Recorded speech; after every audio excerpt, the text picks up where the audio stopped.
sleepy Cleo. What a good sleepy Kit Kat.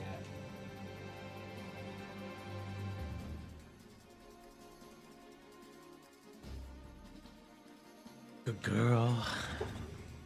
She got some treats. She got some cuddles. She got fed. She's happy. Okay. So, I'm a bit early compared to my buddies, who should be on soon enough. But for the meantime, I'm just gonna tweak my decks a little bit, chill, chat, and when they get here, we'll jump in and play some games.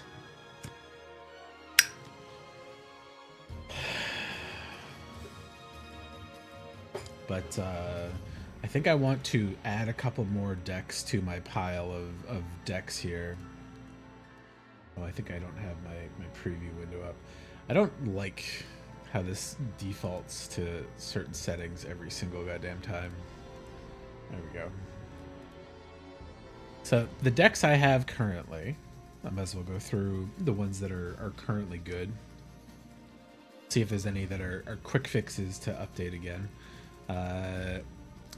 So I had this one. This is a Marina Vendrill deck that I tried to include as many doors, two-sided cards, modal cards, and things like that I could. And I definitely had enough to do it, but I ended up tweaking it a little bit to be a little bit more focused.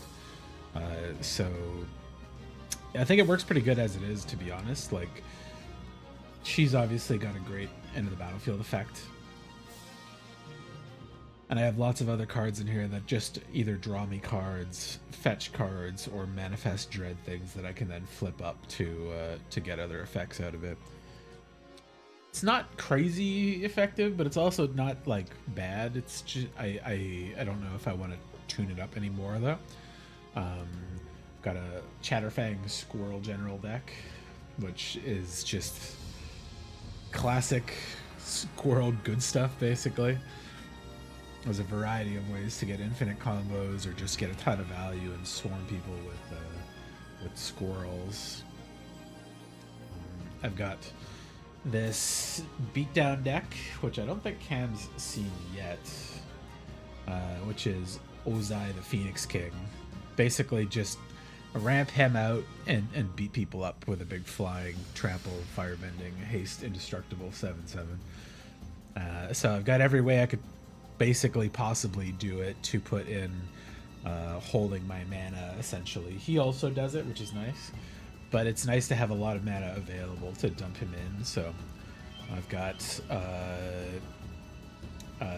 Uncle Eero, the Grand Lotus, which is my lesson deck, which it's really hit or miss. Sometimes it's really, really good. Like if I get a couple of the things that let me search for lands and stuff, being able to cast that, get back from the graveyard, flash it back again immediately for another one or something, and reducing the cost of these to basically 1 mana, and I'm generating mana from a couple different sources. Like, it's a really explosive deck when it wants to be, but other than that, it's just got a lot of good value for wheels and things. I have a Bustion Man deck, which I really like the idea of, but I think he's a little too simplistic, and I probably want to tune it to be... Also, the music's pretty loud. I'm gonna turn that down just a little bit for some background stuff. There we go. I should probably tune it to be more ramp, to buff his power even more, and to do things like double his combat triggers and stuff like that. So I think I gotta tweak this one. I've played it a couple times and it's never been terrible, but it's never been that good either. I think because he is kind of like a weaker commander from the get-go. And there's always the underworld breach outs of infinite copy certain spells, because I put a lot of effort into making sure there was a really good mana base to always be able to spit him back out regardless. But yeah, he's not super great. I did a Braids Arisen Nightmare deck. This was back when I was a little more budgety, so I could probably tune this one up with better cards now. And that would give me a little more consistency with it. But it's just purely generate dudes and copies and tokens and sacrifice them and punish people with more sacrifice stuff. I've got this Chaos Gate deck. Oh, sorry. Yeah, Gate deck with Nine Fingers Keen, which I think I could probably tune up a little bit. I think there's a card or two I'm missing that I have now that I should put in to make this a little more consistent. And obviously it can do really well with just her on its own, like the ward cost, and there's a couple big annoying blue-green things to deal with for people in there, but it's mostly based around the gates. So Maze's End is a good out, and there's other gate value stuff in there as well. And then I made monocolor decks for each of the Final Fantasy. Or I made monocolor decks for each color in the Final Fantasy set out of something I liked. So Sephiroth was the easiest one, just purely sacrifice aristocrats kind of thing. Like, get him out and get one of these guys that makes everybody sacrifice a thing. And if everybody sacrifices a thing, he immediately flips. So like the goal a lot of times is to ramp into him and then immediately play a sacrificial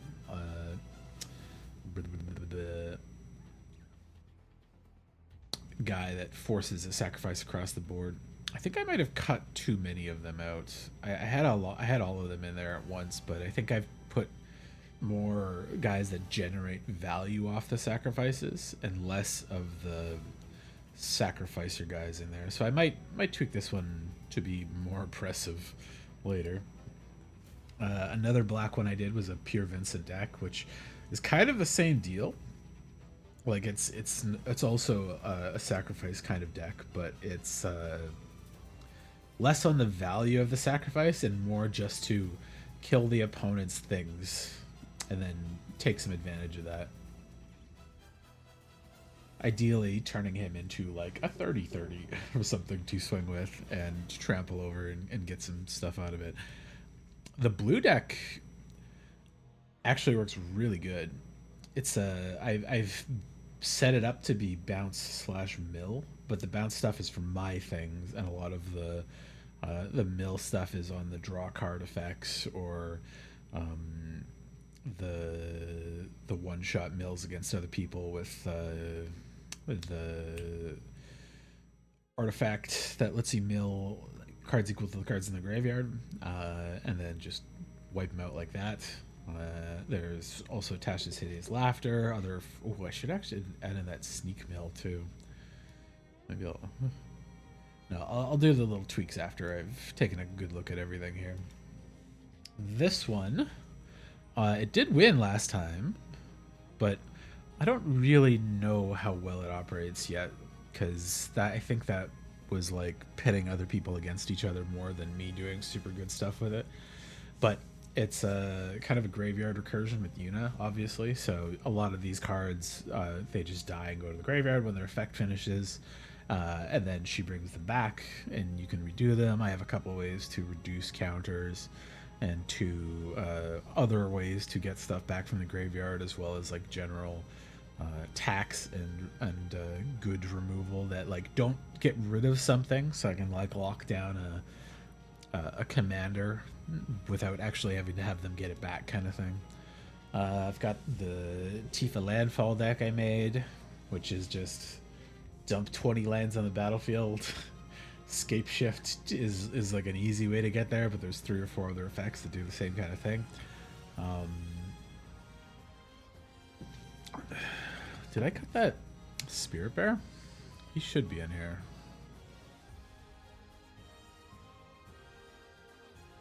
Oh, yeah, there's some backup wins with just like beefy ass creatures in there to ensure a win goes through. I'll have to make sure that I put the bear in there. I forgot his name, but he's a 4 mana or 5 mana Spirit Bearer that essentially does the Scape Shift effect like mill and then pull a bunch of stuff back from your graveyard. Clive, I really like the Clive deck a lot.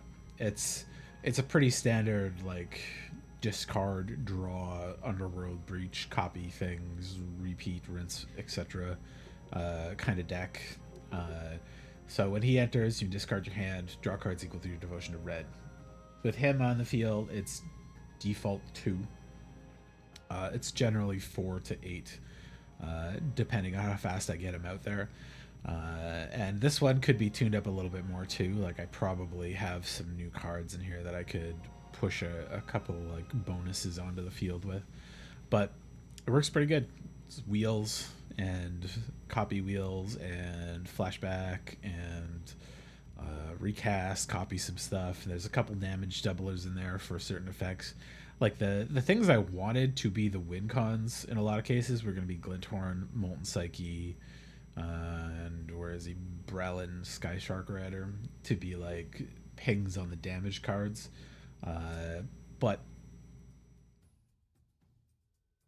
they just never hit the field. More often than not, they're in my graveyard on one of the wheels. And every time I've won, it's either been from loops with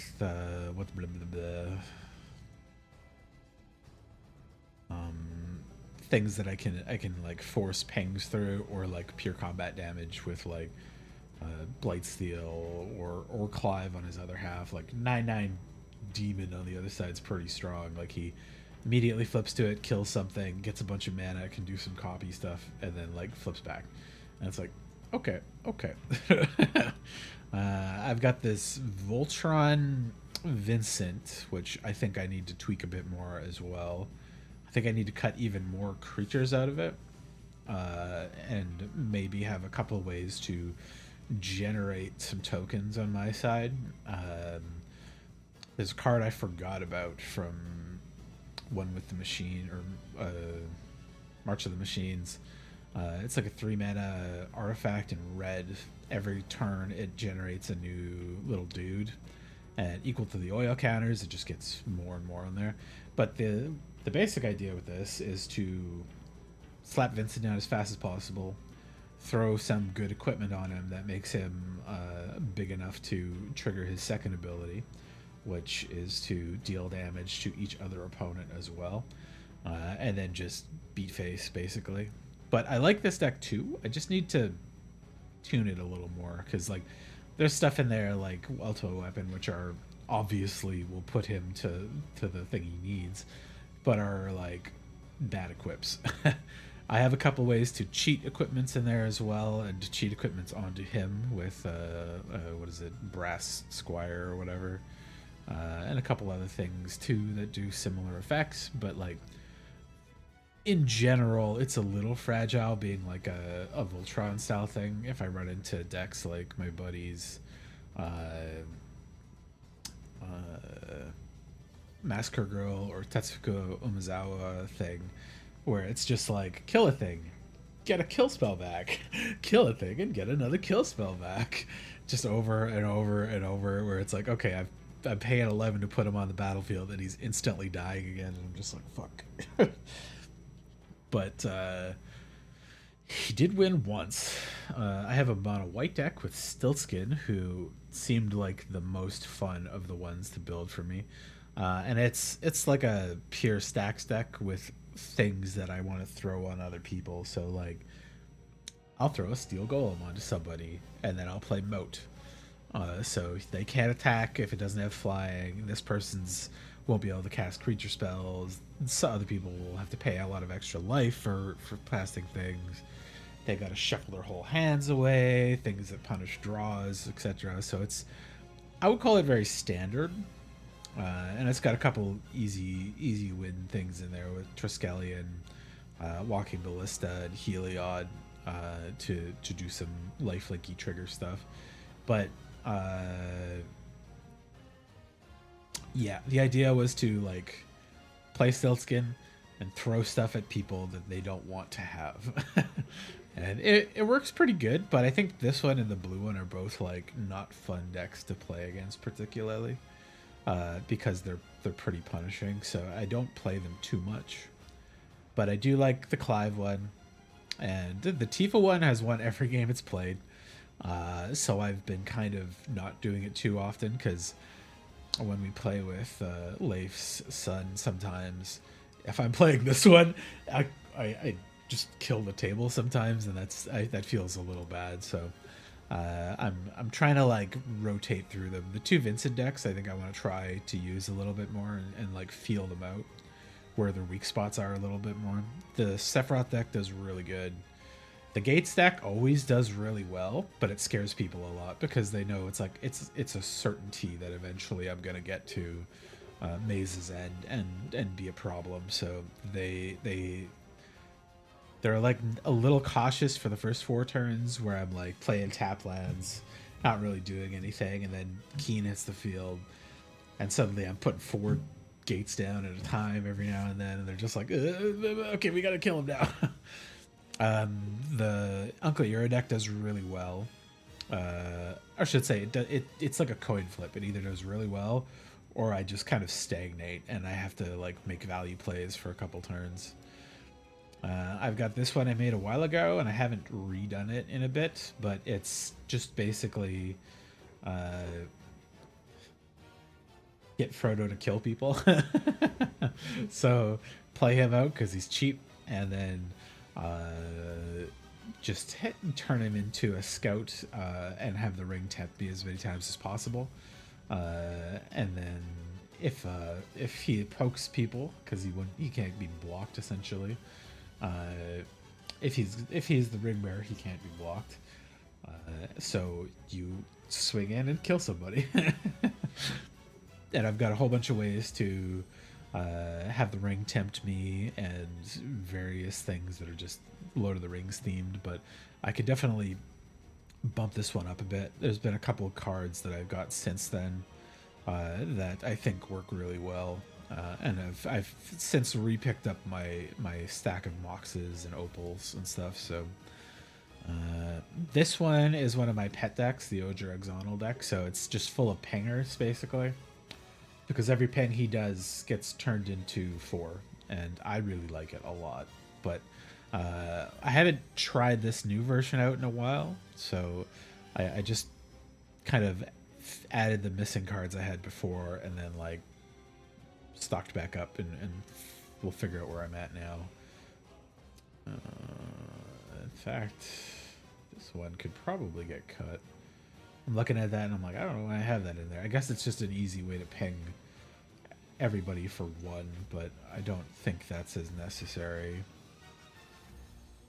I like Rolling Earthquake a little better too. What second is decent?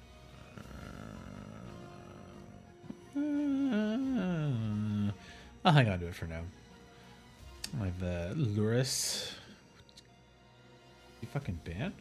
Why is he red? No, it's fine. Oh, it's because it thinks he's a companion, but he's not. He's the commander. Yeah, so 90% of this deck costs less than 2. So every turn I can get something back.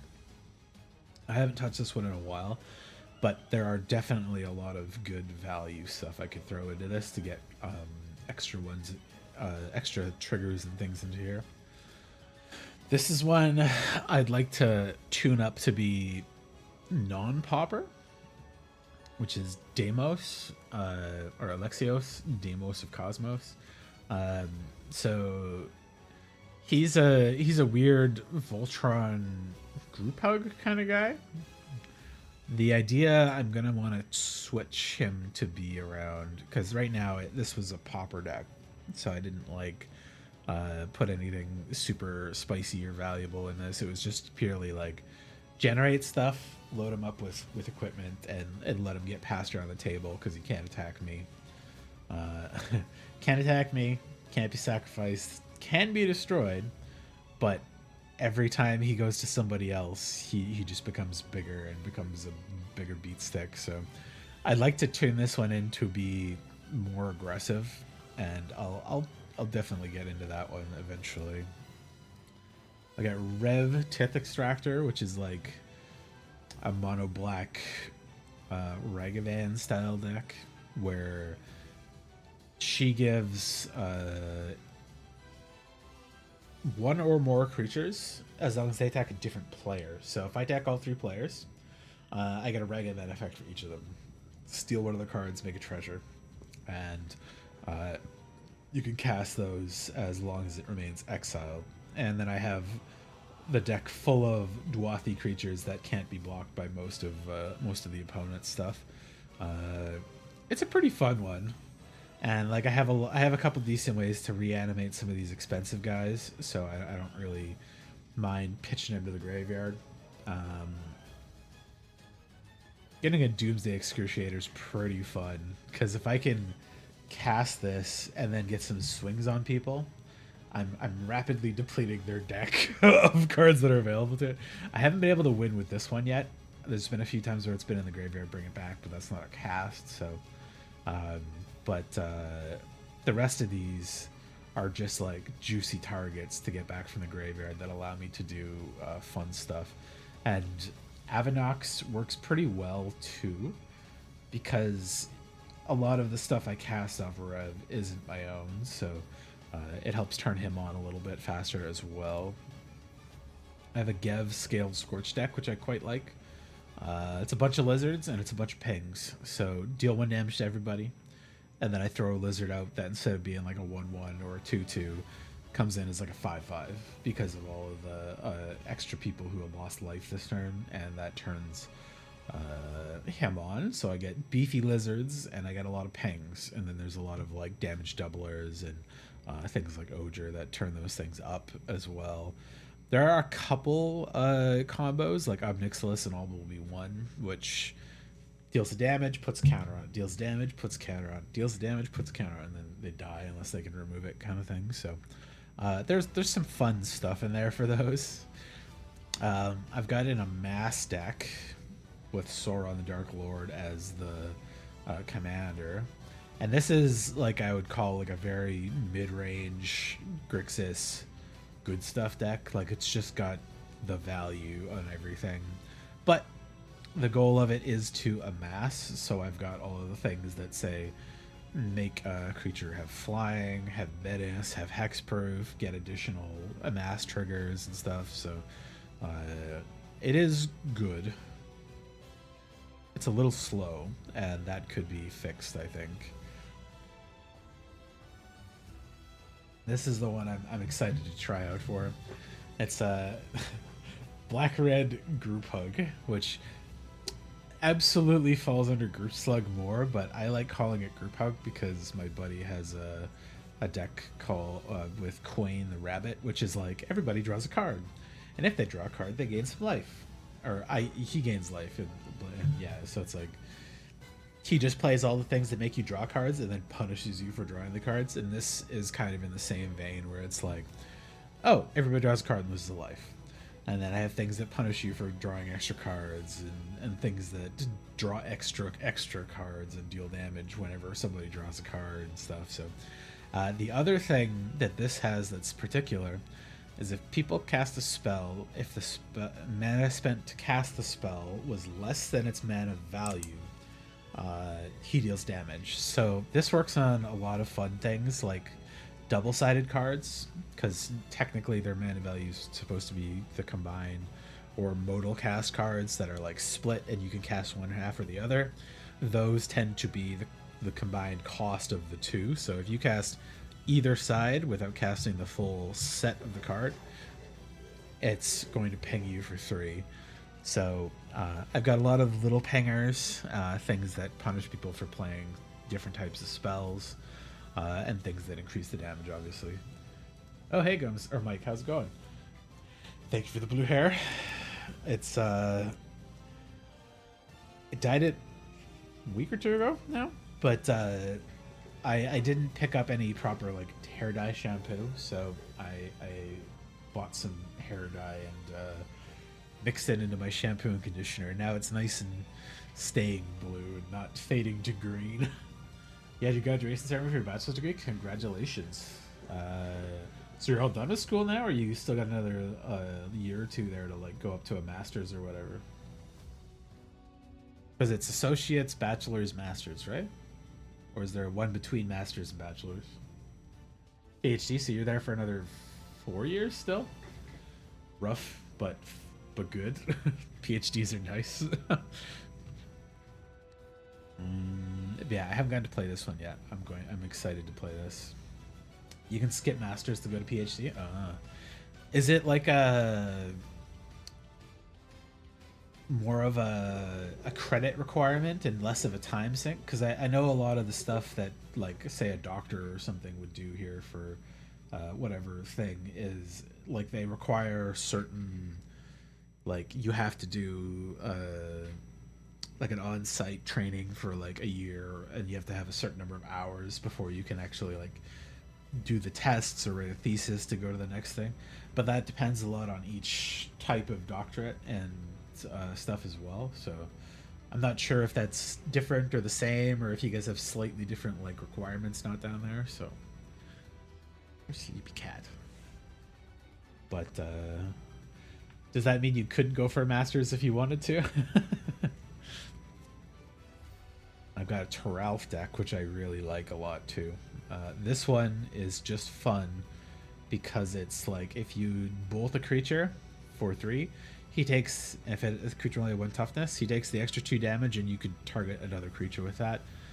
So if you have things like where is he? Torbrand, he increases the damage dealt to something by 2. So if they have a bunch of 1/1s and I bolt something for 3, that means there's 2 damage that would get carried to target something else, but he increases that by 2, so it's back to 4. Target another thing for 1, that means there's 3 left over. He increases it to 5, and you go boop, boop, boop, boop, boop, boop, and just blow up a whole field of stuff, and then like the leftover goes to somebody's face.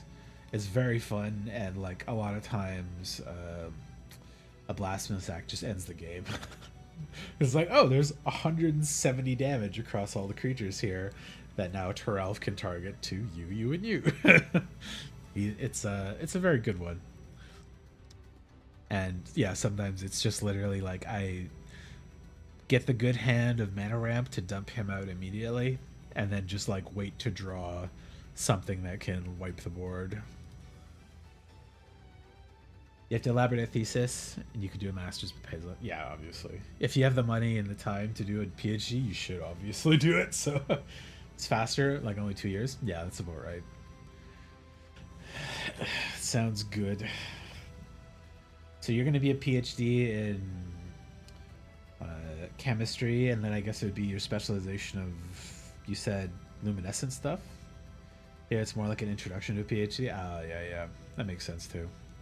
Like, you did this stuff, and then you're prepped to go do the real work now. This is one of my more competitive decks. Hinata Dawn-Crowned. I haven't even like looked at how other people build this, but for me it was, if I pick as many X spells that say target any number of things, I can reduce the cost for each target. So in a lot of cases it's like target every artifact on the board, the cost gets reduced by like 10, and then I pay 1 red and blow up every artifact on my opponent's board.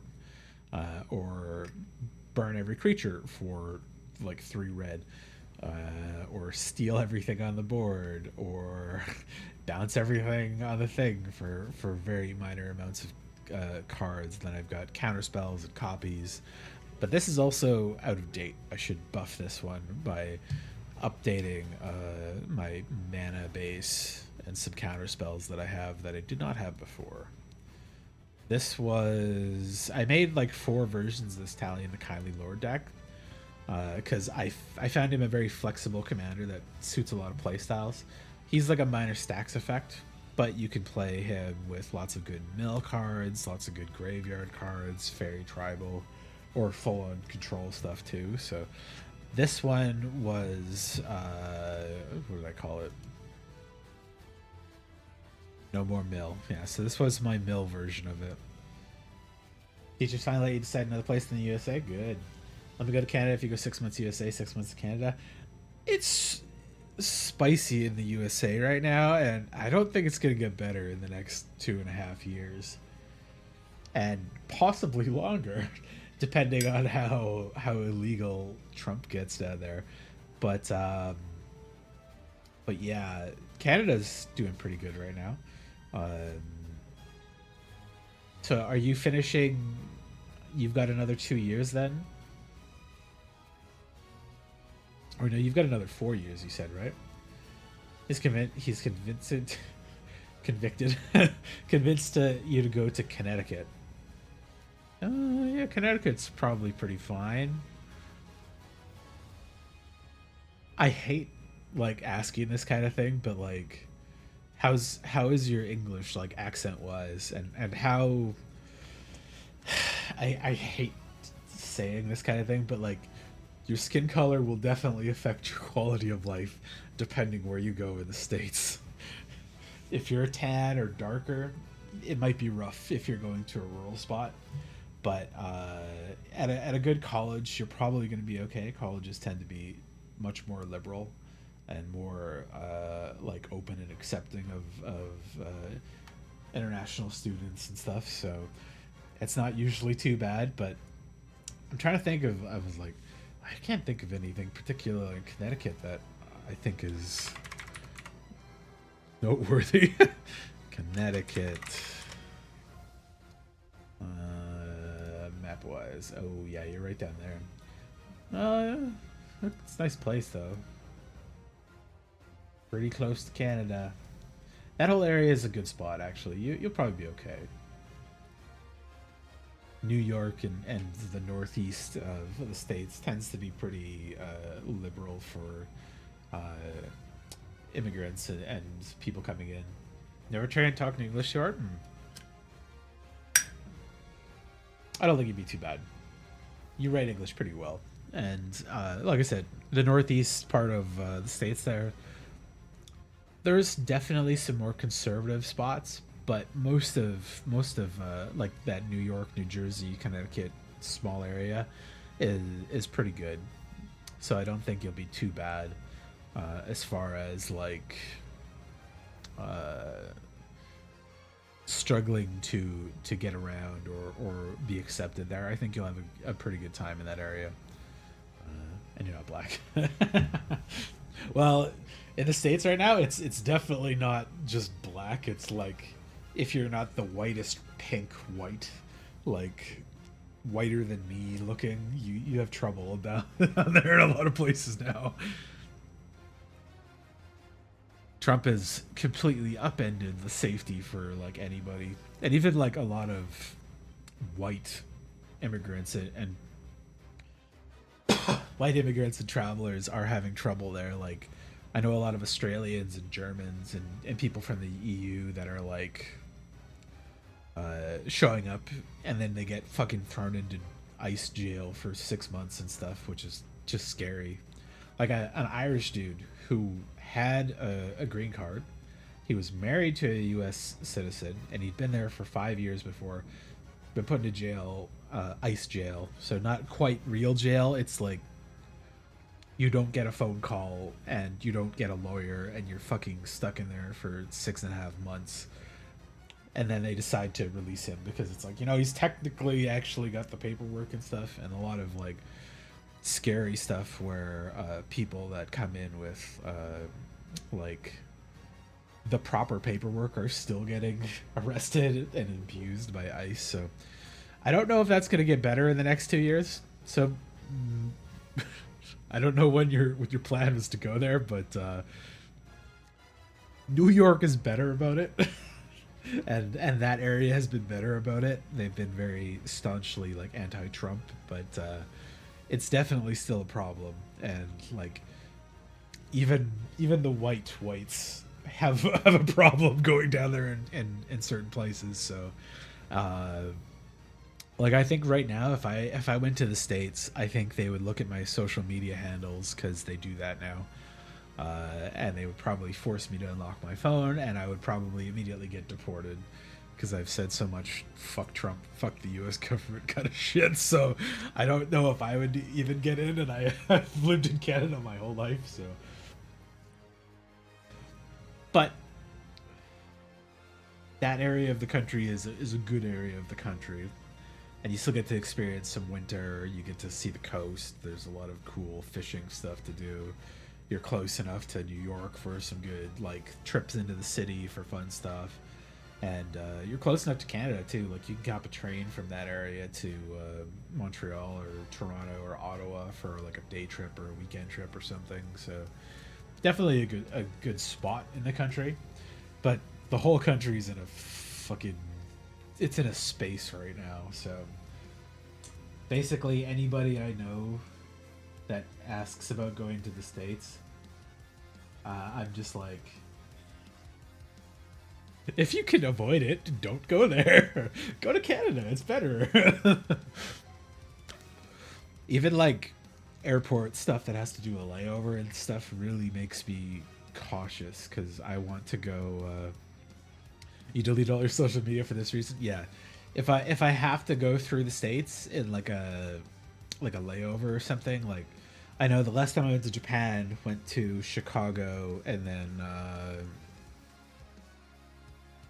Japan from Chicago, and then on the way back I stopped in Denver before going back to Canada here. If I did those this time, I would absolutely like bring a blank phone with me that I just re-download all of my settings and stuff once I get there, wipe it back off before I get on the plane and stuff. 2028? Okay. That's a good time to see how stuff shakes out. 2 more years is it's enough to see how things are falling there. Might be worse. Might be better. But it's at the current state, I don't think it's going to be better. it's Trump and his regime are fucking psychotic. They are very evil, and I'm not confident that America as it is, or the United States as it is. I don't want to call it America because all of Canada to Mexico to Brazil and Chile and everything is all Americas. But you go to Ottawa. Ottawa's a good place. It's very quiet, very chill, very historical. So, and it's good and central too. So like, you don't have to live in the expensive ass Toronto, but it's still close enough that you can hop a $50 train and go to Montreal or Toronto or Quebec City or wherever you want. So,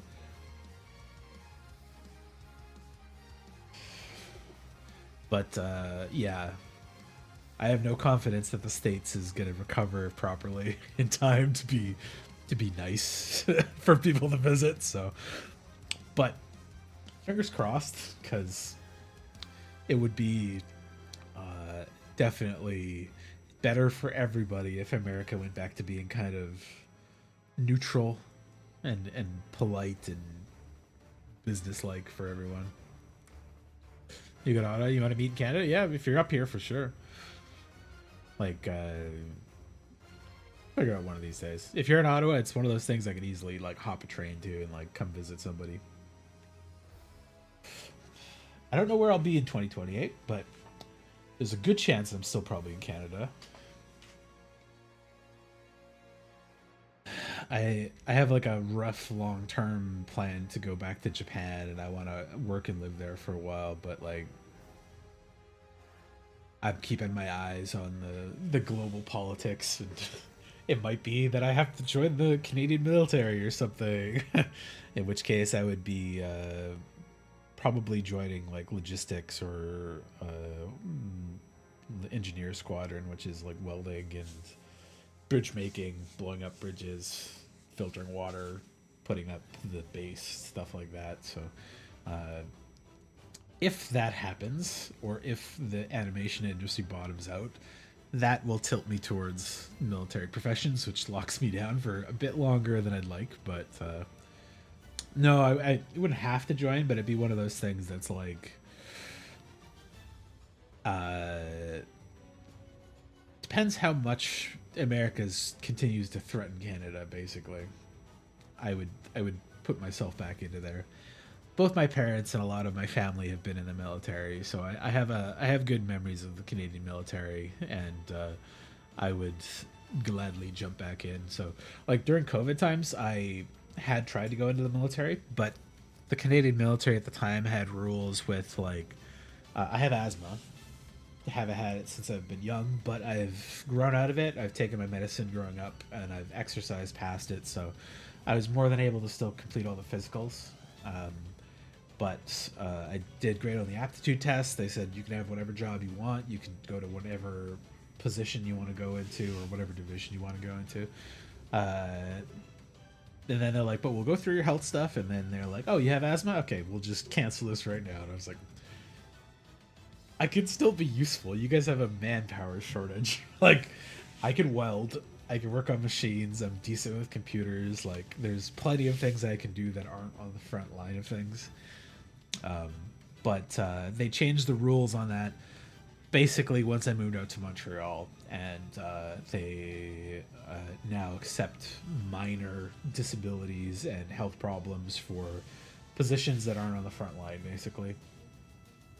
Because like, there's always going to be people that need to work in the offices, people that need to like manage the electronics or communications or network stuff, or people that just purely fix machines or help production lines or support lines and stuff like that. Like those kind of things, they don't need to be 120% fit to do a job, basically.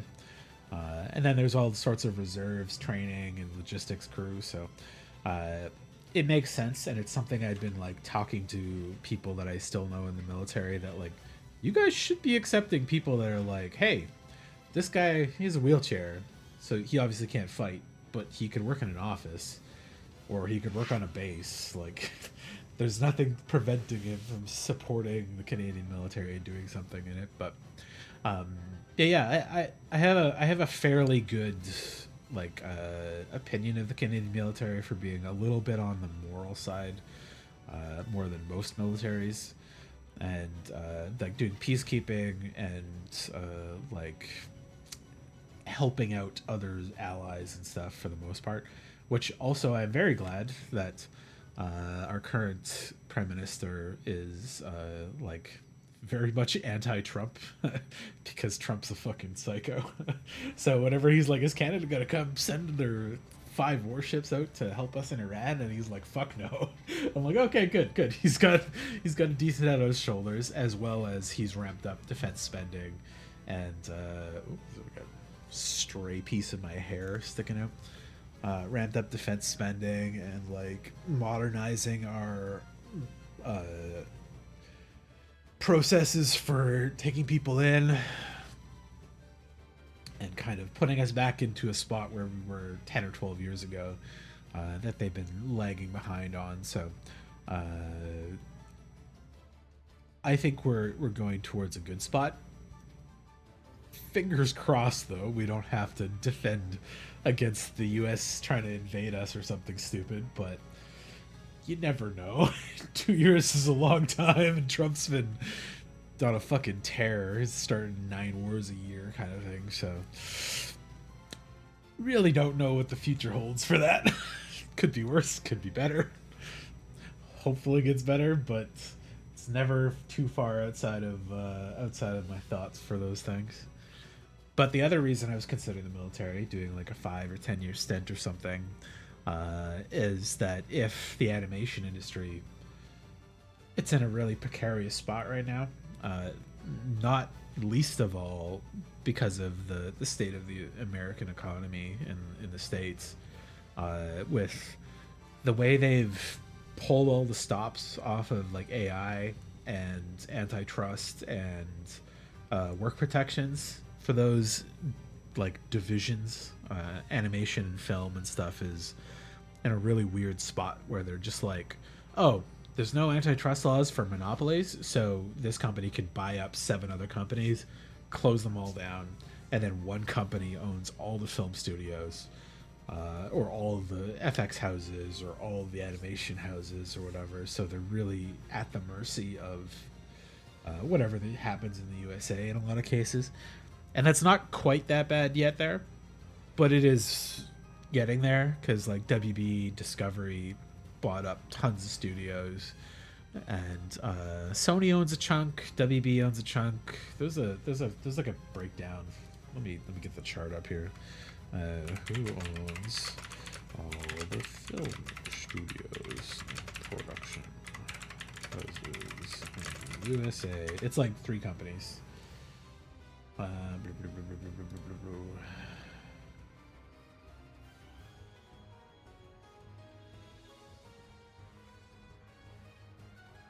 Oops, didn't mean to copy that. I wanted to open a new tab. There we go. This one. So these 5 companies own a lot of the film animation industry in the United States right now. Obviously, Sony is not American, but the other 4 are, and they own tons and tons and tons and tons of like different studios and things now that have just like really made it hard to have like a proper competitive environment for the businesses there. And if stuff goes worse for the USA in a really bad way, like, oh, Walt Disney had invested $1 billion into OpenAI recently, but they recently also retracted that. But like that kind of decision where if they're like, hey, we're gonna force all the Universal Studios to be AI driven or something, it's going to just decimate the job industry for people in there. And that means also like people like me who are, I would put myself at like a mid skill level. I'm like a generalist, so I'm good in a lot of little places, but I'm not pro in any single one of them. Would make the people that are like leads in all of those studios suddenly be like, hey, we're gonna go and take the jobs of all the people that are lower than that. So taking out 20% of the industry and turning it into AI is devastating for everybody else's jobs, basically. And they're also completely trashing union rights, and because of all of this stuff, like they're buying up all the little studios too. So but yeah, like if this is all added together, you get 30, 45, like roughly 70% is American owned.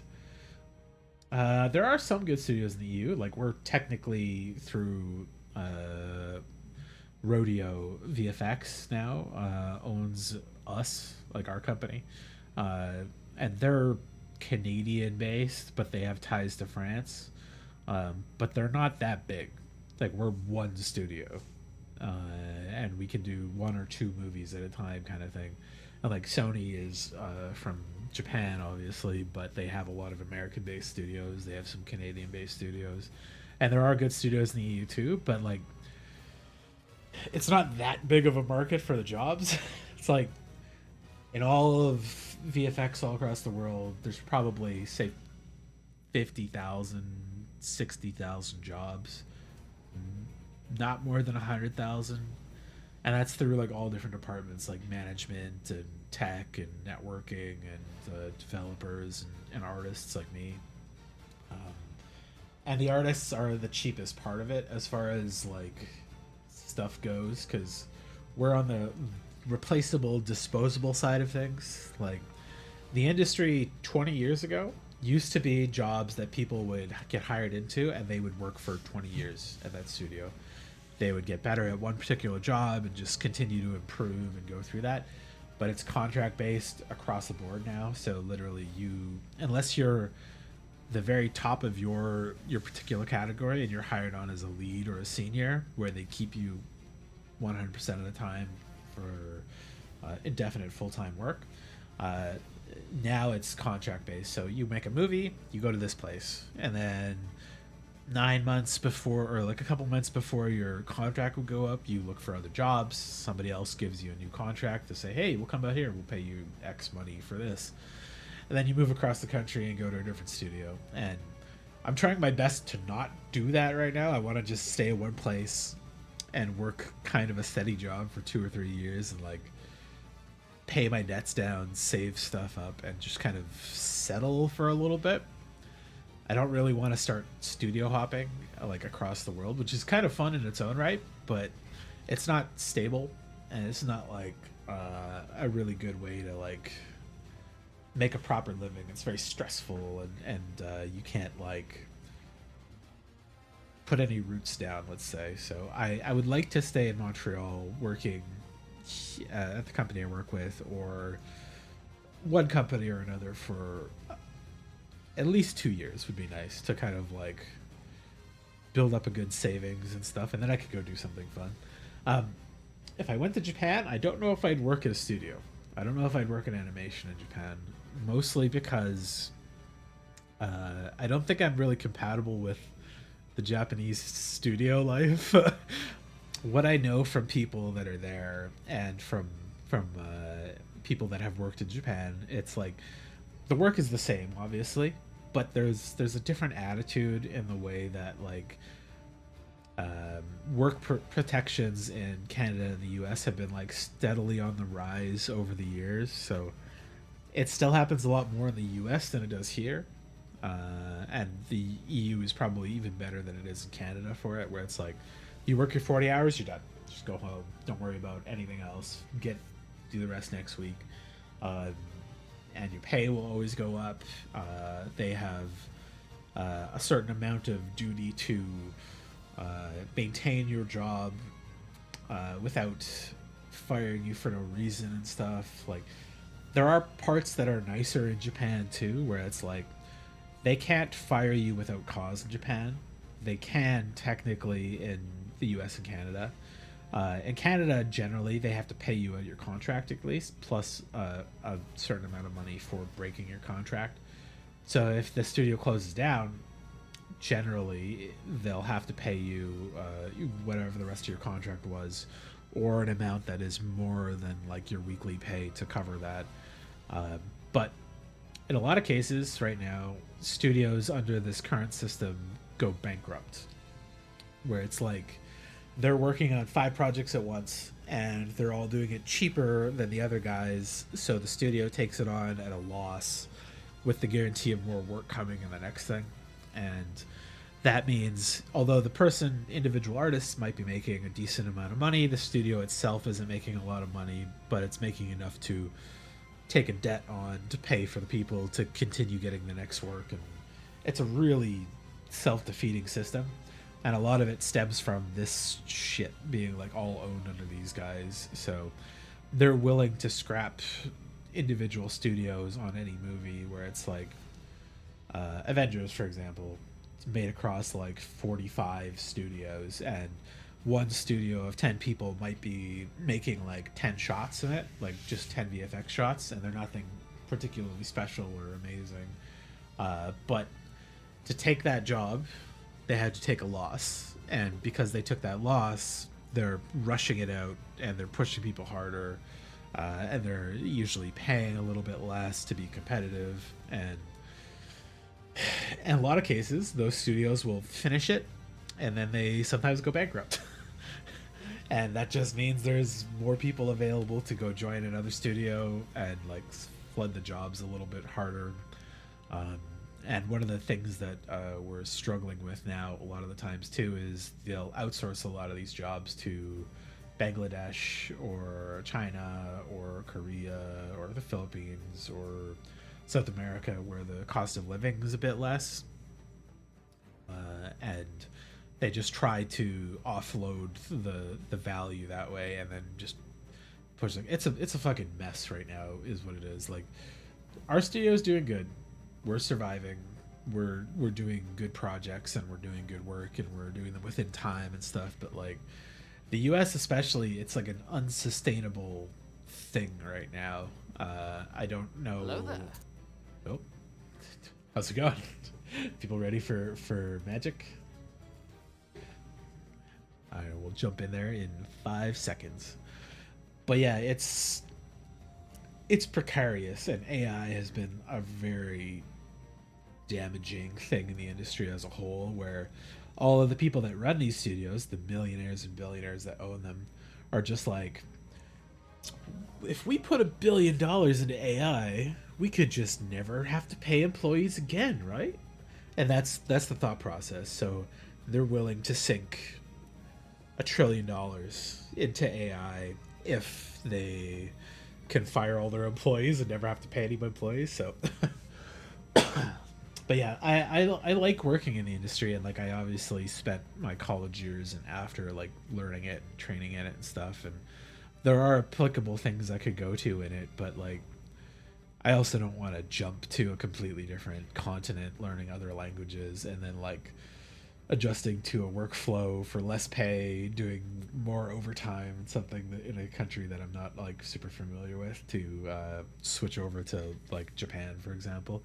I would like to work in Japan, but if I worked in Japan, I'd probably do the basic ass school thing of just like teaching English for a while, and then jumping over to something else. Like maybe I could teach 3D stuff there or something. But I'm also in the midpoint of my life as far as age goes. So like I don't know. There's probably only 20 or 30 more years of usable work before I start to break down. So I feel like I'm young and healthy, and I'm more than physically capable as I am now. But who knows? In 15 years, maybe a desk job kind of thing is the only thing I'm capable of doing. So military for 5 years while I can is not a bad option, and that gives me another bit of schooling I can use. So, but here I'm gonna jump in the call with these guys, and we'll get started playing some Commander stuff.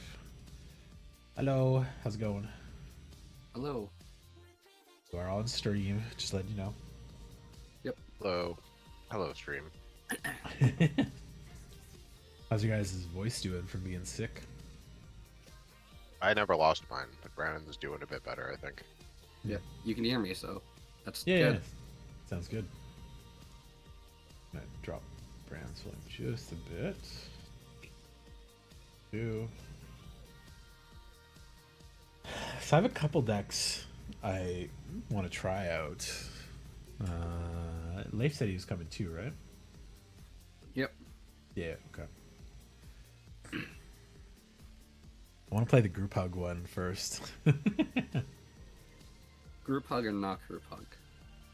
It's group hug but painful. It's group slug's probably the technical term for it, but I feel like it's more friendly than group slug. Is this your anti Quain deck? My anti-Quain deck, yeah.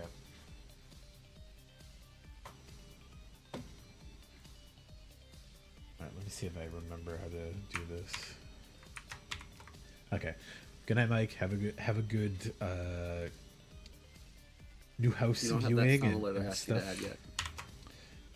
The oh god, my penis. Oh no, I didn't look it up yet. Oh, he's muted himself. Did I unmute myself? Oh. Sorry, I thought I had the shortcut down for unmuting myself off the Discord window, but I don't know if it respects it when I'm not looking at the Discord window. Let me see. No, it doesn't look like it does. I have to open the Discord, then do the shortcut. Yeah, I have to open Discord to use the shortcut, which kind of defeats the purpose of it, so... Yep. You know, this the clip from the Bird Brain song. Yeah, the oh god, my penis one. I'll make a note to get it.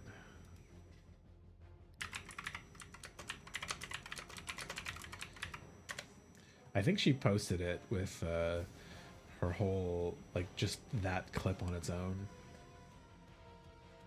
I'll take a look for that later. And look for it on the sound alerts.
Should we ping Leif or something?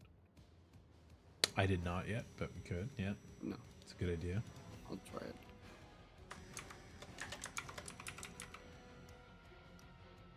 Oh, you're doing it? Okay.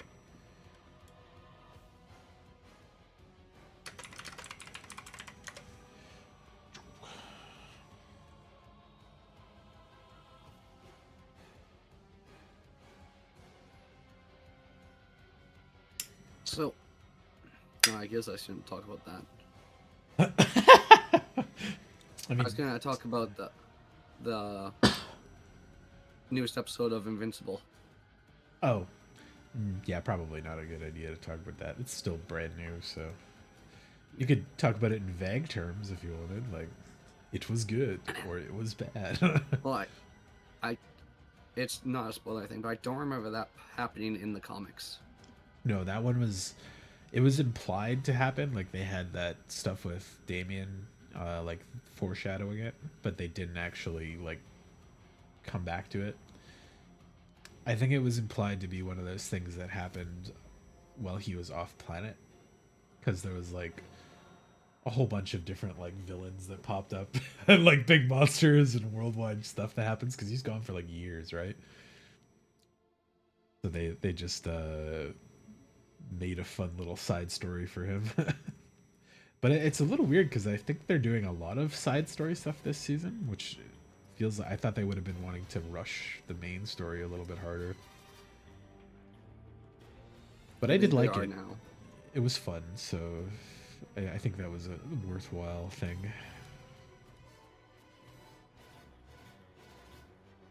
I also like just straight up using Raining Blood. That's nice. It's a good song.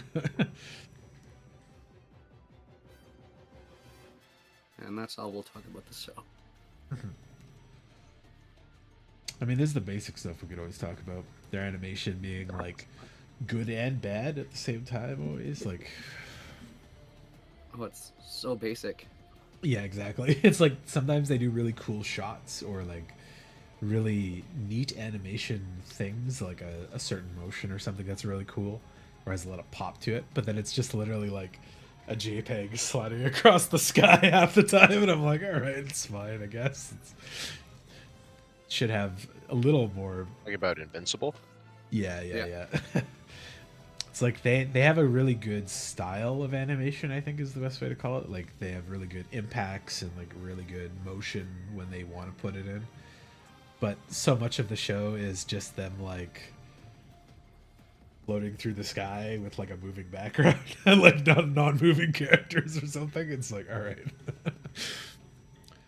But they make fun of that in the comics, and they did the similar one in the show where he like talks to the comic creator, and it's like, oh yeah, we reuse backgrounds all the time, and like these shots are just characters with palette swaps, and you don't see their mouths, so you don't have to animate the lip flaps and stuff. And I was like, yeah. It's funnier when there's more effort put into the show normally, I'd say, because it does feel like it's a little too low budget most of the time. And on a related note, people call out a lot. Have you seen the 2025 Superman movie? I did, yeah. I did not like that movie. It's not very good, and casting choices were fucking strange. It's more divisive than I thought it would be, because like I loved it, and there's like I would say like 85% of the people I talked to liked it, and then like 15% despised it, and I'm like, that's a weirder split than I would have thought to have with it, but I liked it because it felt Luthor's girlfriend's character. The fact that they decided to have that be her genuine character instead of just like it's a bit that she's doing to be that fucking stupid was. Well, that was her thing, right? Like she's stupid, but she's not as stupid as people believe her to be, right? Like she is aware that but that doesn't mean that she needs to behave like she's a fucking psychotic cartoon character. So there's a couple specific Superman comics that they're calling on a lot of, and like All-Star Superman. I don't know if you read that one, but it's a good batch of But some of those decisions just don't really fit in like the ultra cartoony, ultra like direct from comic take. Feels like it's really jarring with the modern world that they're trying to set it in. I thought that kind of was what made it nice, because like I think the thing the DC ones always did bad was they made it too serious. Like the characters in DC I find are like so much more fantastical than like Marvel stuff, for example, that you can't treat them seriously. Like they or like you can't treat them so serious that it's like it's the best way to put it. Like you can't analyze their DNA in every shot. It's like you just have to kind of accept that like super alien gods exist and certain kind of magic exists and stuff like that to to to jive with the rest of the world. So them being like much more caricatures, I thought felt really nice and like refreshing because it was fun for the most part is what I found out of, with it. And like I really like the attitude of Superman in it. He's like the best on-screen Superman I think since like Reeves basically. And Yeah, I think he was probably the best casting. I didn't mind the lowest casting, but yeah, she was okay. I want them to stop casting fucking like young kids as Lex Luthor. Like, oh yeah, yeah. It's so weird. It's like he's supposed to be like an industry tycoon, not like a fresh graduate. Yeah, he looks young, but he's like 40 now too. He's pushing the ages on there a little bit, but yeah, but like 40 I liked him. I don't know. I liked him being a petty bitch is the thing that I like the best about him in that one. Like he's a petulant, whiny child that's like clearly pure evil. Like he's a bad guy. But That's what kind of frustrated me about it, though, is really? Lex Luthor is usually like a more calculating. Like he is a bitch and he is a petty shit, but he's like much less reactionary, much less volatile than the Lex Luthor that we saw. I think. I think that would be like if this gets a sequel or something, that's where you'd see him kind of refine himself a little bit more, because like he had good plans and like he had so much of his scope in that movie, like I would say like done off screen, but in a way that doesn't feel like poor to but then watch. To interrogate Superman by playing Russian roulette with a random civilian is like the most. That's the Joker. That's not Lex Luthor. That's like such a weird choice. Yeah. Like I Lex can Luthor see that. would be, hooking him up to a machine to extract his brain to get the information or something like that, rather than like, let me just play with this giant cowboy gun in front of Superman. Like, okay. Well, that's the whole prison thing is the other half of that, right? Like that's where he's been extracting like political enemies and personal like enemies that he needs to extract information from, and he's got all of that stuff in the background of all the like monkeys with their brains wired up to do all his like online hate, yeah, like and teams of scientists like hypnotizing people to get info. But just having monkeys instead of bots definitely like grounds it in like the more fantastical Superman comics, which was an important part. But I felt like they almost used it as like a little dash of salt on top kind of thing, like a garnish of classic Superman here and there, and it felt like they didn't commit. Like there were great scenes, but the whole movie is kind of like, huh. That's the part that works for me good anyway, though, because it's like he has all of that like clearly, I would almost call like superhuman, supervillainy going on in the background. Like he's got teams of people opening up dimensions and teams of people like working on ways to like edit humans and like control things and clone Superman and stuff, and he's doing all of the like super villain stuff. But then to Superman, he's showing the contrast in them by just being like, I don't need to be super to piss you off, to hit you where it hurts by shooting a civilian to you, kind of thing. It's the basicness of it that made that work for me, where it's like you want me to summon a kaiju to blow up the city kind of thing, and he does that, but like instead of that would work if it was like my gripe with it is that every time we see the sort of like the support structure, so to speak, like if you like watch Agents of S.H.I.E.L.D. or if you look at any of the people in the background, like the classic Iron Man quip of like, that guy's playing thought nobody would notice. Yeah. That kind of thing. Like all of those characters, they're all like 20-something or like 19-year-old Hollywood like doing extra work style actors. So they look like summer camps for supervillains instead of like an actual organization. Like just throw in a bunch of people in like their 30s and 40s and 50s among the 19-year-olds, so it doesn't look like a literal, like, Silicon Valley sleepaway camp, but with Lex Luthor in it. I think that was supposed to be what it was though, was literally like a more modern take on what current evil is in our world, which is like tech Silicon Valley guys devising ways to like drain everybody's 401k or something like that.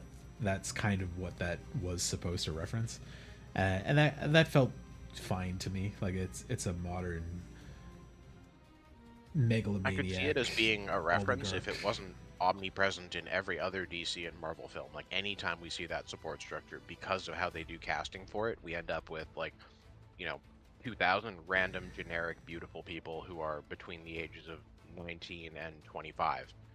And it's like, there are some exceptions, but general rule, if you see, like, anytime we see a bunch of the support structure, it's just like, it's what I just described, and then it's people in, like, either stunt people or people in, like, face obscuring or, like, large hats, big sunglasses, that kind of thing, in crowd scenes. I was gonna say, I think Marvel's been pretty good about that. Like all of Tony's company, before it kind of gets sidelined, mostly it's all like old dudes, like old white guys, and bald men, and stuff. Big like that. movies, yes. Agents of Shield specifically, though, is like, Yeah, I never where the watched fuck that, is everybody so over the age of 28? Like, that's like almost non-canon. So I don't really even like. I never even watched it. I wanted to a little bit, but then I just never got around to it. So I have no idea what that's like. That just seems more like a TV show constraint. We need people, but we don't have money, so we're gonna pay a bunch of students and 20-year-olds $40 an hour to stand around the background, kind of thing. But yeah, I really enjoyed the Superman movie a lot. Like it's not perfect, obviously. Like there's just some like backing down choices of not actually just calling some of these things what they were, like making up like certain countries to make a facsimile of a certain country, or without calling out the U.S. in certain ways.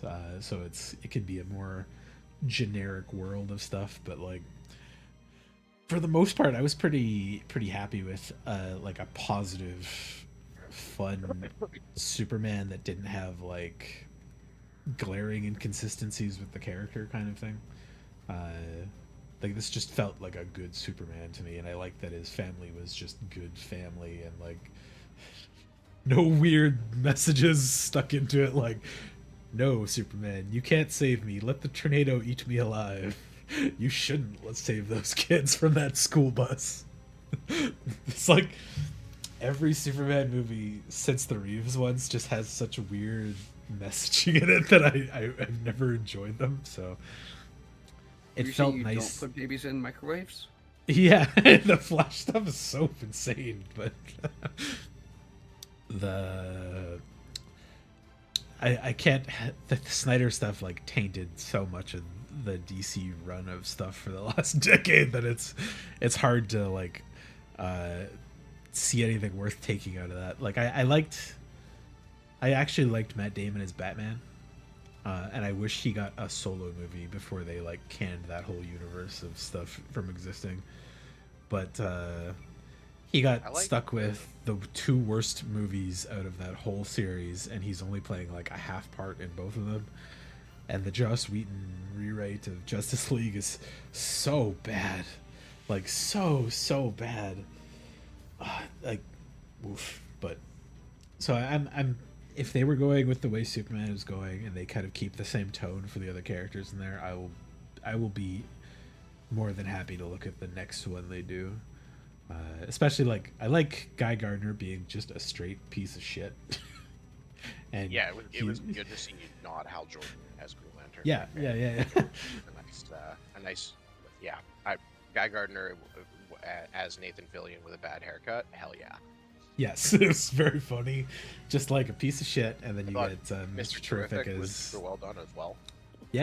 I was gonna say those three were like good choices to contrast Superman being like such a nice, good dude. It's like you gotta fairly cold and calculating guy who's so full of himself he's got like a giant T on his face and on his chest and on every single thing he does. But he's still a hero and he's still like a smart guy, so he's not doing it as like I'm the best. It's just like I am the best, but I'm also doing it for a reason. And then you get Hawkgirl as being kind of like a semi-amoral hero, where it's like she's supposed to be an alien, right? That comes from that Hawk planet that is much more brutal in their methods. So like she can just kill people, and that's fine. Yeah. And Guy Gardner just throwing a giant green finger to people is very good, very on brand for him. Yeah, I found there were like 3 scenes probably that stood out as like the most. Oh, okay, it's a hard comic book as opposed to it's a gritty modern action movie. Yeah. And that was the oven mitts followed by the baseball bat from Guy Gardner, and the scene with the kaiju followed by the scene with the other kaiju that Superman doesn't bother fighting. Yeah.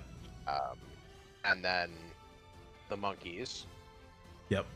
And then last but not least was the Green Lantern middle fingers. Yeah. It's like, If, okay. We're just making a comic book but with live action. I see. If because the new Batman's supposed to be in this same universe, I'm curious how they put that in, because that new Batman is probably my favorite Batman since like I really liked Which Batman was that again? The Pattinson Batman? Pattinson Batman, yeah. Twilight Batman? Twilight Batman. Wow, okay. Have you not watched it? It's really good. Pretty good.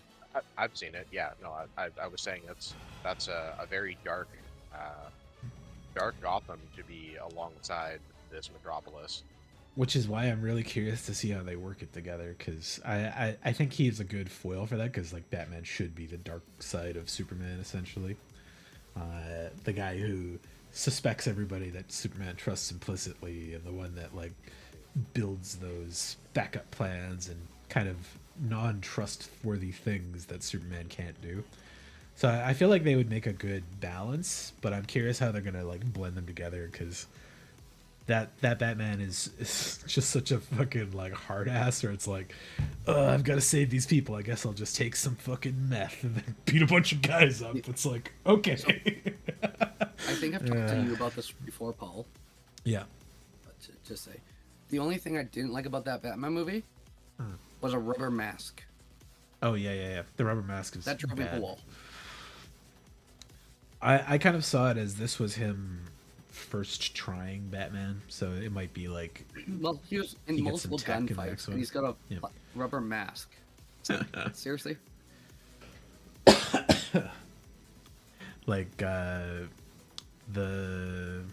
is the one that had the glass bat sign on his chest. I'm trying to remember, I haven't seen it in a couple years, but I don't remember that. it was supposed to be like a ceramic plate, so it absorbs the gunshots, but it's not useful afterwards, kind of thing. Let me see. Google Pattinson. Patterson. Yeah, that's the nickname for him. Yeah, he's got the glass plate, bat sign on his chest, where it's like ceramic that gets shattered over time, but he pulls off the knives off of it too. It's fun. I like him as, I think he's probably my favorite Bruce Wayne, just because you've heard the casting thing for him, where he's like, I'll do Batman, but I'm not working out. Yeah. I was like, that's a perfect attitude for just like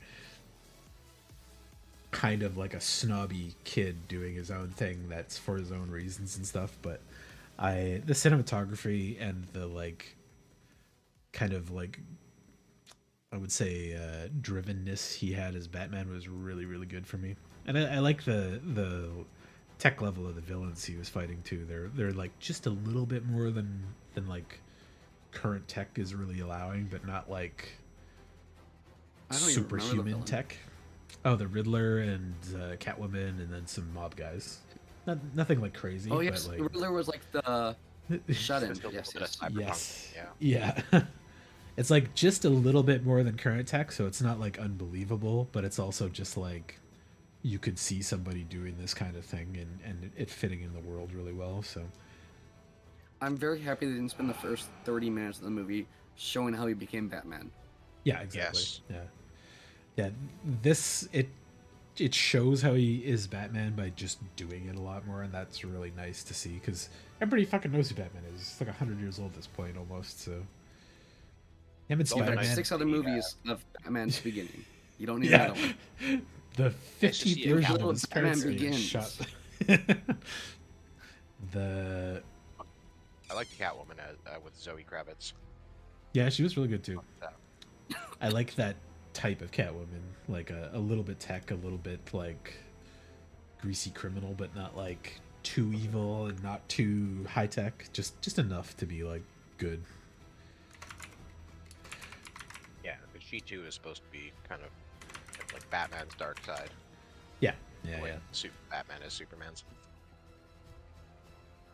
Yeah, and her suit was nice too. It's very like Arkham Batman Catwoman with just the like red goggles and the little ears. But nothing else too fancy on it. It's just a good suit. Not like the 90s Catwoman movie. Which Yeah. one? The Halle Berry one. I was gonna say Batman Forever. I think that was. No. No, Halle no, Berry that's had her the own movie movie. Catwoman. Did you ever watch that one? It's, That one's a fun one. Is that the one It's, basically just a leather suit? It's like a torn up leather Yeah. suit. Yeah. Yeah, it's got the infamous basketball scene. Which is so funny. It's I like don't know, leather so- lingerie. Yeah, Here, I'll get you a picture. I'll just look it up. No, Basketball. it's not lingerie. It's the It's like a bikini. Catwoman It- basketball all- skin. Oh, Yeah. I was just thinking of the suit, which is very much like lingerie. It's just leather bra and leather pants Yeah. and some straps. I think this is. I don't think that's the actual. That's not the actual suit. yeah, it is. She has like some leather pants with rips in it and some gloves and high heels, and that's her full outfit. It's Oh, very she's got like different. She's got different belts and stuff. yeah. Which one is It's- this from? Then? This one's from, or what, do you got a different one there? These ones are from the movie. It's very not Catwoman like in a weird way. No. There Yeah, was she something has with like sash those- belts instead of the like buckles and bangles one that she's wearing in this.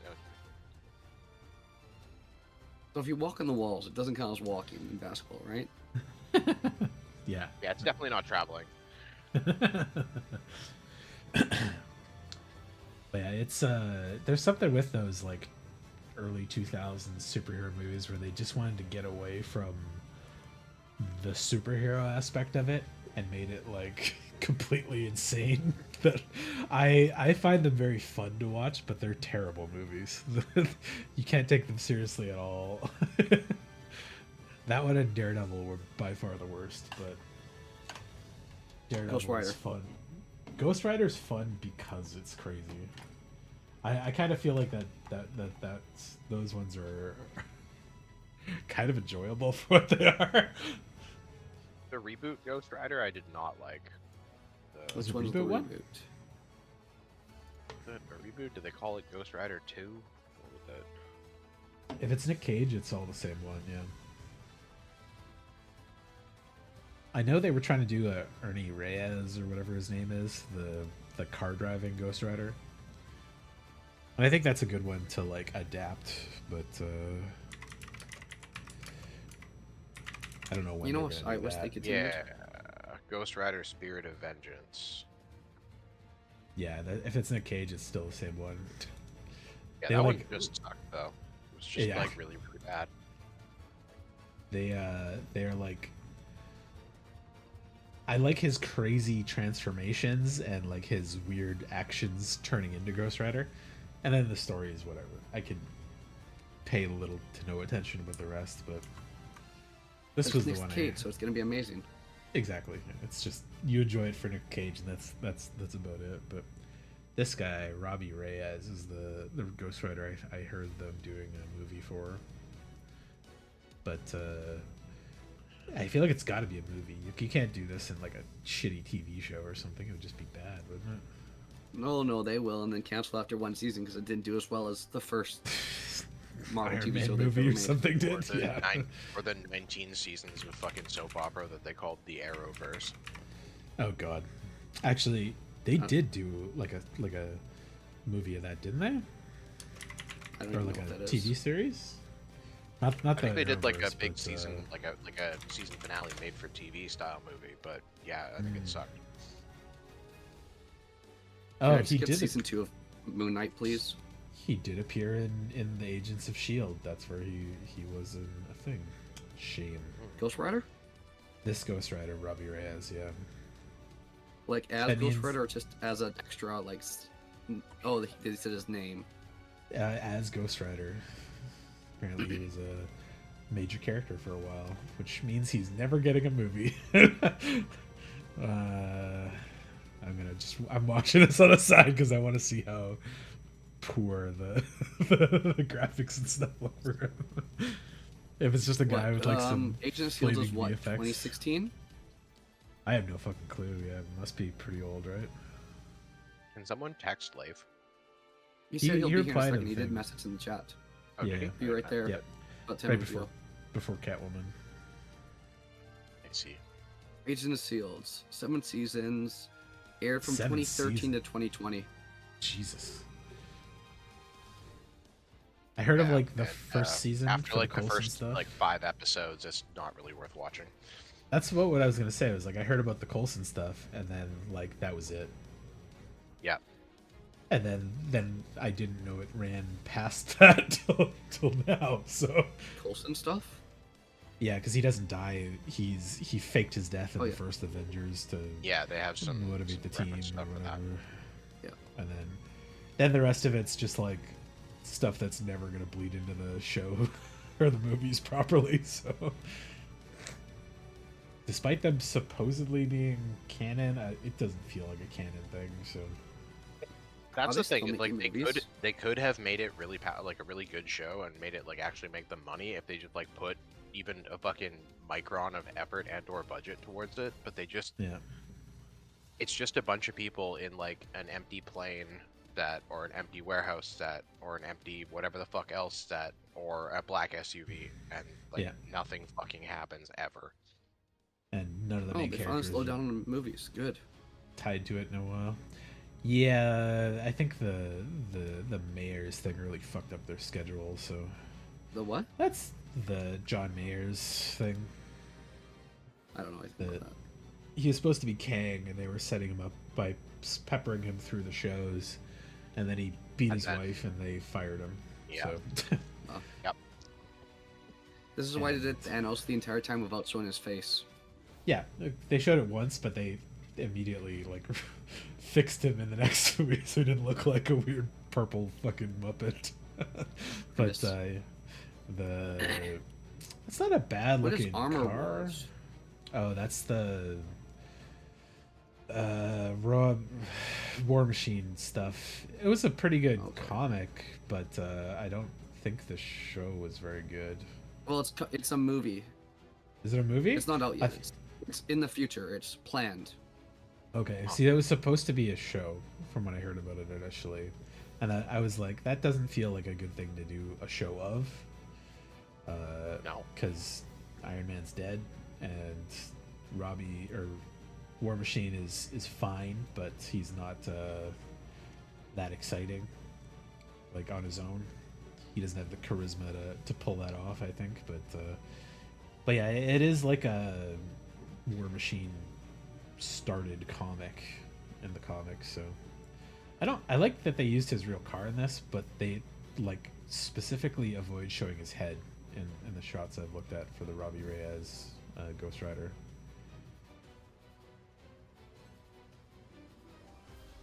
Sorry, this is like a random callback to the Ghost Rider thing we were talking about, but Because it's Agents of S.H.I.E.L.D., so they don't want to actually show his fucking face, because then they would have to pay for the money to animate his fucking face. It's so fucking Yeah. stupid.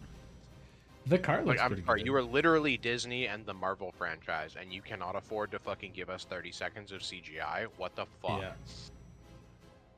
Well, that's the part that I was like, oh, the car looks pretty good, and I don't mind the fire effects in the car. And then they just specifically avoid showing his face. And I'm like, okay, so he's going to be on screen without the skull flames most of the time when he's in the show. But yeah, the car looks good. Shame we don't see him. Like, one of my biggest gripes about Doctor Who is that I can often recognize what the props are. Like, it's like, Oh, hey, yeah, yeah, yeah. that specifically is a fucking Nerf gun I own. Kind of shit. So it's Oh, like, there's a when picture of his face. Ooh, that's pretty cheesy.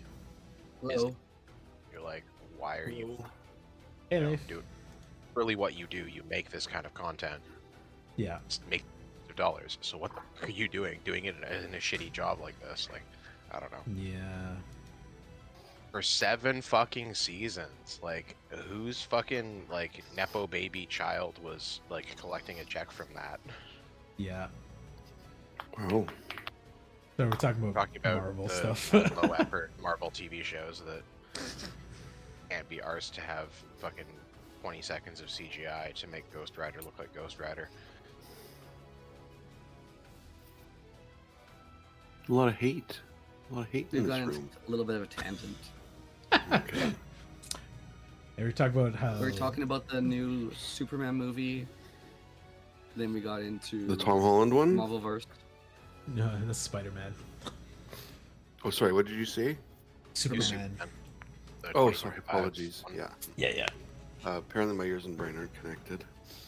That's all good. Yeah, the Superman I movie had was rewatched, fun. or if we still want to talk about Oh, this. yeah, You go ahead. You don't have to. No, I guess no, now you no. get to hear my opinion. Should I get a game started while we continue chatting? Yeah. Regular for group hug slug. I had rewatched the Snyder ones or whatever, the Oh, Henry yeah. Cavill movies with Miles before the new Superman came out. And I thought the Superman movies aged better than I remembered. The first mean- one or the second one? Or sorry, didn't have a second one. He had 2 half movies, right? Yeah, I mean, the second one was... If like the that sort of over-the-top emotion stuff that he does is like, you know, can take it or leave it, but yeah, they weren't as bad as I remember from watching them the first time, I guess is what I wanted to say. And then when I watched the new one, I was somehow left a little bit lukewarm. How I felt lukewarm. Since seeing in the theater, I guess it has warmed to me somewhat in terms of like letting go of the Zack Snyder and maybe trying to embrace this more loose feel. But the thing I really didn't like was how powerless they made Superman. I'm like, that just didn't feel right to me. That was probably the biggest thing I didn't like about the new one. So I ended up He gets beat up all the Super- time. Oh yeah. Yeah, he basically just like gets beat up a couple of times and then flies around a little bit. It's like, oh, okay. You don't Game's up. really he doesn't really like get to get his own back Which- in any scenes. Which Standard. okay, thank you. Yeah, I got some decks to try out. So that part didn't bother me as much because of when I rewatched the Snyder stuff, they did the worst thing in the Snyder ones where he's always facing somebody who's like exactly as strong as him. So there's no like nothing happening in the bigger part of it, like the Zod part. Zod's a fine enemy for him, I think, but it should be about their like ideologies more than just like how hard they punch each other through the buildings and stuff. But I will say the stuff I liked from the Snyderverse being like they did the fight scenes really good. The Josh Whedon Justice League was really bad, but the Snyder cut version of the Justice League was actually like really well paced and really well put together. But it's like 4.5 hours long. It's a slog to watch, so it's not nearly an easy watch, and it's also a little more grim in the way that suits his stuff, but Superman in that one has a much better like feel than he had in all the other movies that Snyder did. So I would say the Snyder Justice League cut is my favorite of all of the serious DC ones they did. Yeah, like But- the Justice League movie, I thought was quite good. Which one did you watch? Both of them? Or? Yeah. I mean, but I'm having trouble finding the first one now. It doesn't seem to show up on my streaming services. Oh yeah, they probably took it down, I think. But you could probably find it somewhere So, if you sure, want Bill it. Yeah, that's a fun Damn thing game's on up. its own too. Shit, sorry. No, no worries. But like I had problems with the Man of Steel movie because he had just like the wrong characterization for Superman for me in a lot of parts, and the Pa Kent stuff was really bizarre. Like it's weird because I like the style of it. I like Snyder's like editing style, and I like his like shooting style in a lot of cases because it's super visually grabbing, and it makes for a nice movie, right? But like I think he has the wrong view of Superman as a character. He has him as like a immutable god that he wants to bring down from a pedestal, and he's talked about it. He's like, Superman should just kill people, and I'm like, it's not really I think what he should do. I think there's better ways to take Superman kind of thing. But Yeah. so The he puts sorry, go ahead. Yep. I sort of agree. I think I might agree to We some are on the extent. stream life. Heads up. Yeah, Continue. sorry. The subplot, or like those scenes where they kept alluding to the future where Superman Like murders everybody. turned bad. Like it definitely was a choice, I guess, as the kids might say, to do that, because it really added. It was sort of confusing and jarring. And I thought those were all like Batman's dreams. Sort of. it added but, it added a spook to it. They were trying to set up like a whole dark side Superman turn eventually, but they're not gonna get to complete that, so whatever. But it's just a lot of little things that like he set Superman up with to make him feel like less of a good guy, because he doesn't feel like people can be good people in that way. That makes it like not feel like Superman for me. But I mentioned it before, but the Pa Kent thing where he's like, no, Superman, you should have let those kids in that school bus die. Keeping your secret is more important. So I was like, what?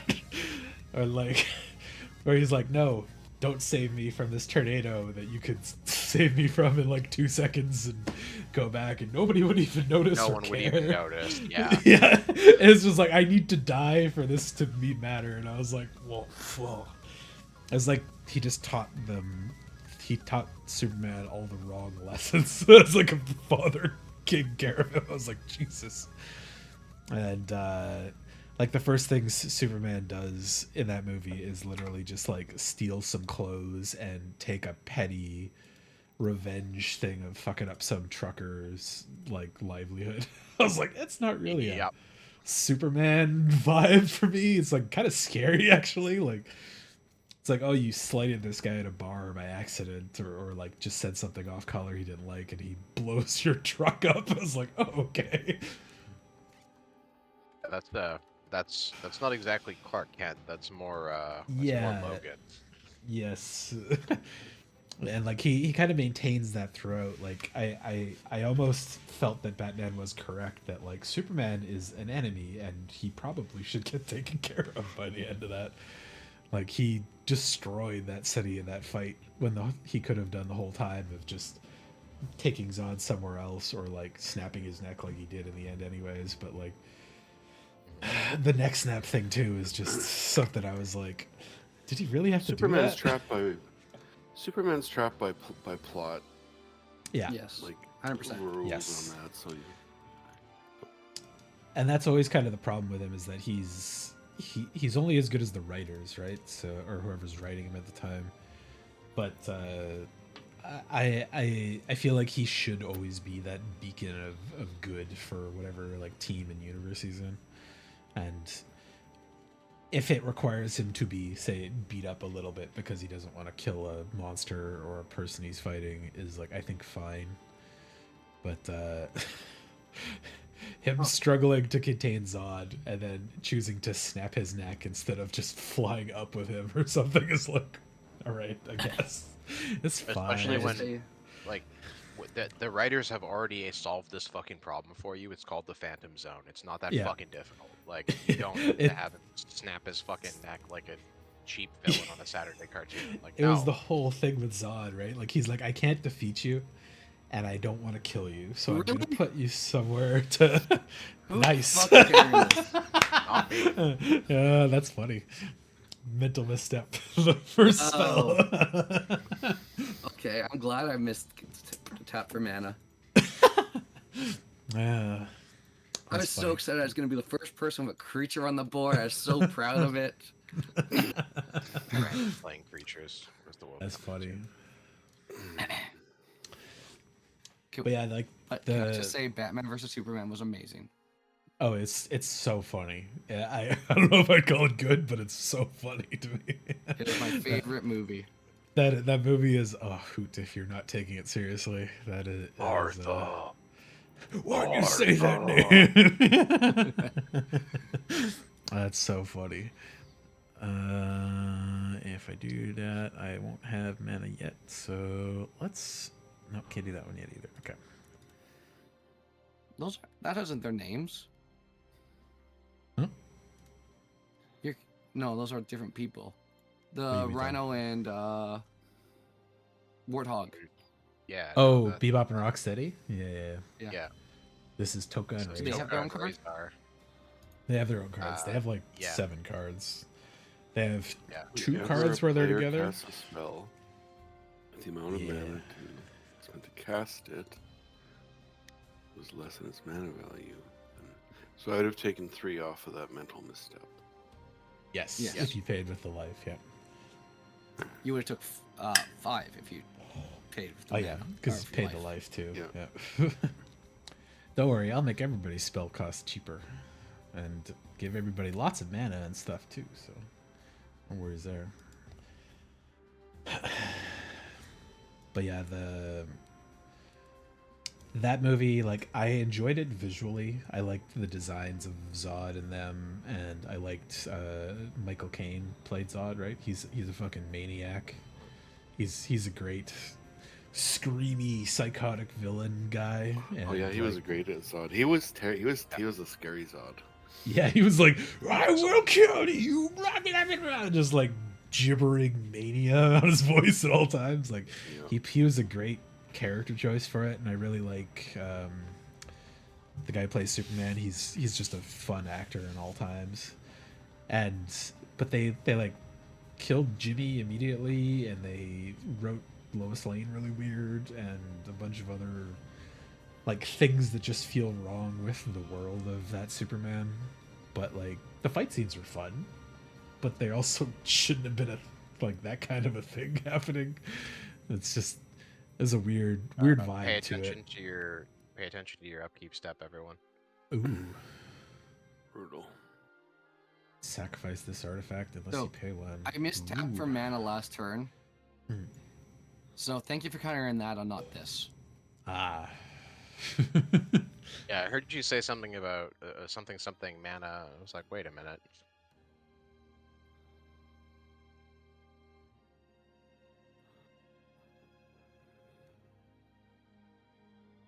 This war's wage might actually work out in. Do you want to pay 1 or Let's figure sacrifice it?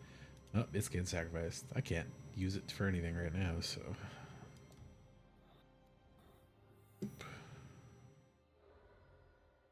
I will take a mountain. Descent into Avernus. I will not pay for Really? that. Yeah. It's a fun card. I don't have much of a place to put it in a lot of the time, but in this one it's pretty good. And I might as well attack. Gran has the most life, and I just gave him a card. I just got captured. But I also gave you a card, so group You hug. did not just get countered. You're also getting attacked by a creature that says the spell can't be countered on it. Yeah, You did So not I know just, it's insult you to just injury. got countered 2 turns ago. Yeah. Last turn you cast Mystic Remora because you want to draw cards. no. This turn I cast Mystery. Because you're a greedy card drawing boy. So we all want to draw cards. Well, You except can pay to not make it so I can't draw cards. It's your choice. Yeah, Your whoever's commander got draws you card. 4 mana to pay for it, right?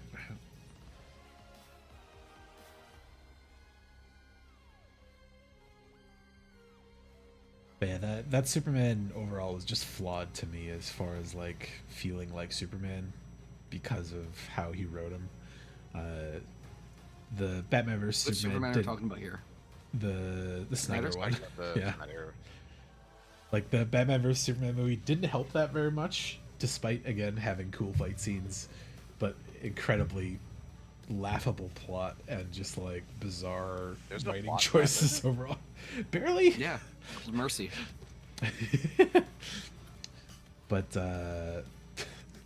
I liked Batman, and I'm sad he didn't get his own movie before they destroyed the universe.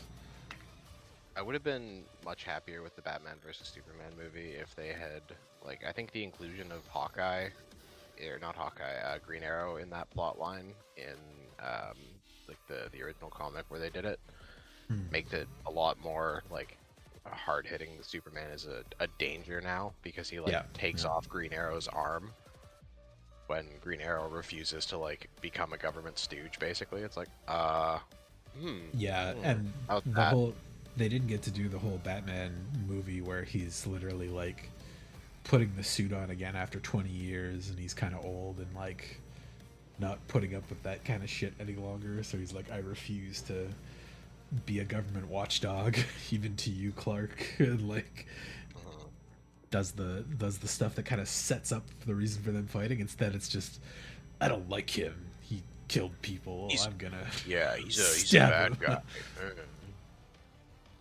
Alright, whatever you say, boss. Yeah. But yeah, and then the Joss Whedon one was just a joke. That first movie was so bafflingly bad. You have the most life. I don't have the One Ring. That's true. Yeah. He has to pay for it. I'm paying my wars. You don't have the wage. One Ring. Instead, you have a Mystic Remora, which will arguably draw you more cards. I don't know. I only drew one card. So far. Well, Leif's gonna draw 3 cards off the One Ring. But it will He'll harm you. definitely probably draw a card on my turn.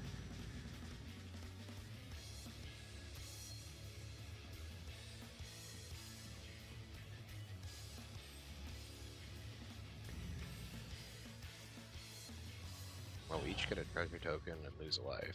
One falls up to you. 2 treasures. Ooh, yeah. Oh, it's 2, yeah. 2 of them 4, then 6. Yep. Then we die. Well, you guys have the choice to sacrifice them, essentially, though, so... Well, we have to sacrifice them on our keep. Yeah, exactly. So you Well, we won't can- take as much it damage doesn't- from them. No, it counts the number of... the damage is based on the counters on Descent, not the number of treasure tokens we have. Oh, yeah, that's what I mean, though. But I mean, like, you have the choice to not pay for the Kataki War's wage to keep them. I mean, you can just let them sacrifice themselves. Well, at least my Mystic Remora is upkeep 2, and I can stack them and use that mana. Yeah. Or I can cycle. I probably have a cycling card in hand. Probably have a second card in hand. This is the dark guy, but for 2 people. Dark It's like guy. You and I get to each and choose. target opponent each No, but reveal. Or confidant. But you Yeah. take the opposite player's damage. Target And me. the opponent does not lose life. Yes. Yeah. The opposite players, but Dark Confidant for 2 people, basically. So. Interesting. Target me if it. I like Sure. the bat better. That's a good one too, but this one is group hug. So. You know what? I will. Group hug asterisk asterisk. Yeah, exactly. You know, very fair. All right.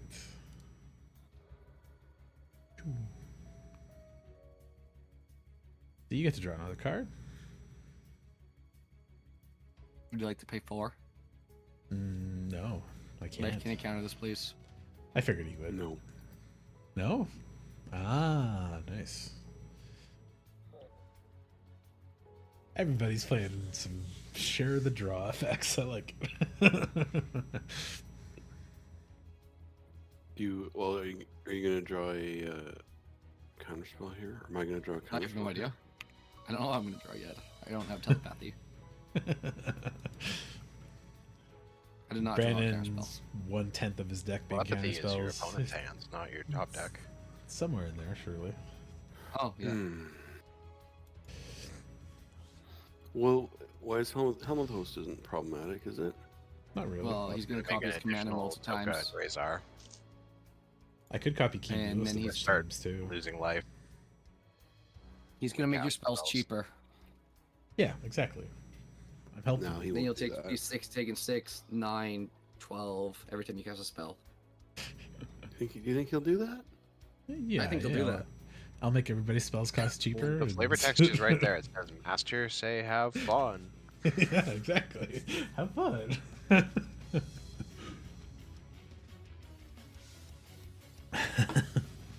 Oh, nice. Force of Will gone. Okay.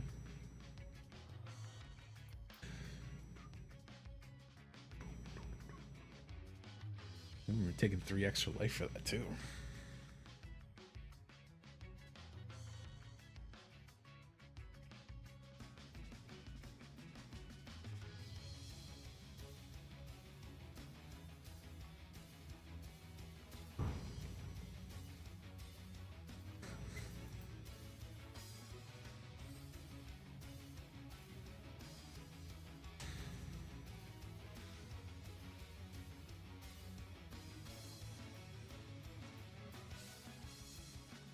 Mi sa qui,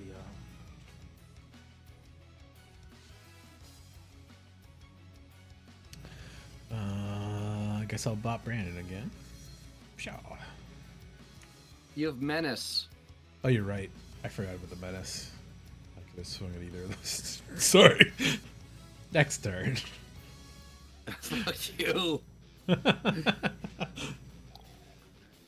have more life than life. It's not a bad thing. You're okay. You at 37. Shut up. Yeah. It's because I'm not looked at- offending people or doing anything I shouldn't be. I looked at just Cam and I was hanging like, that's a 2-4. I got a 3-2. That's a bad swing. I'll swing at Brad. And then I absolutely forgot about the menace. It's fair. There's 2 of them on the card.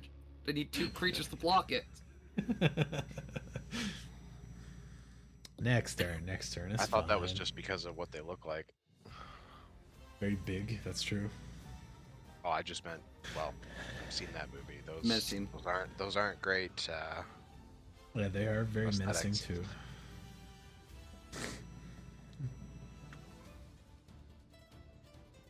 Would you like to pay 1 to keep your 1 ring? Yeah, I think I'll draw another couple cards.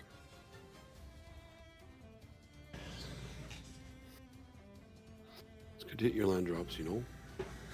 Yep.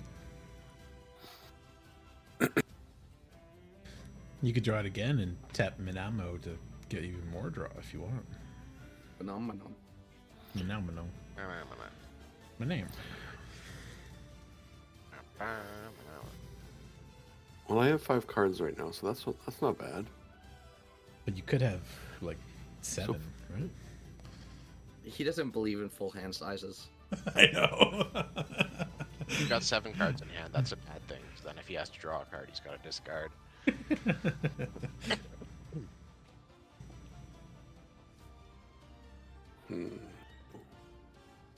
Hold this guy back. Someone's gonna try to pull some shenanigans. Who wants to draw a card off a Keen Duelist? I already said I would. Would you? Okay. Yeah, I play a lot of 8 and 9 drops, so I'll gamble a few. Your cyclers, yeah. Yeah.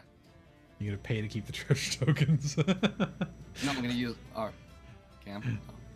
Yeah. It's just, and having Katakio with that, I was like, that's a fine setup for me. I'm totally happy putting those two on the board together.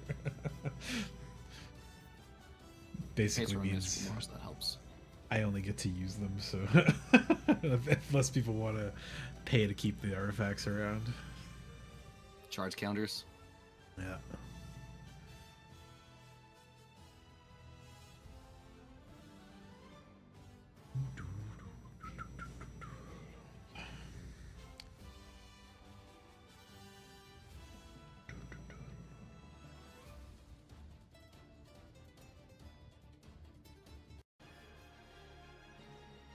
That's a neat card. I've never seen that before. Minas Tirith, yeah. They had the cycle of those comes in untapped if you have the legendary creature lands from that set. It's good. Just solid. Kuda. I don't like the blue one. The blue one's awkward. I don't know any of them, so. That cycle. It just has a scry 2 stapled to it. Yeah, the red one's not great. They like overcosted it. It's the same untap thing, but it costs 4, and then you exile a card off the top of your library, and you can cast it this turn. I was like, expensive, but I thought it was. I thought you got cards from like a card from your graveyard. You might have to exile a card from your graveyard. I'll look it up to be sure, but yeah, every time I look at it, I always throw it in, and then I'm just like, What you getting? Hmm? What are you gonna get? Something I can cast so that I can trigger my 3-drop. May I recommend Slow Ring? Cosmogrand. Yeah, Slow Ring. Slow Ring would pay for itself, I guess, technically. In the wrong phase. No, I'm not looking for Soul Ring. I'm looking for. May I recommend Damn? Damn. Targeting your own creature? Oh, sorry. The Mines of Moria is pay for, exile 3 cards from graveyard to get true treasure tokens.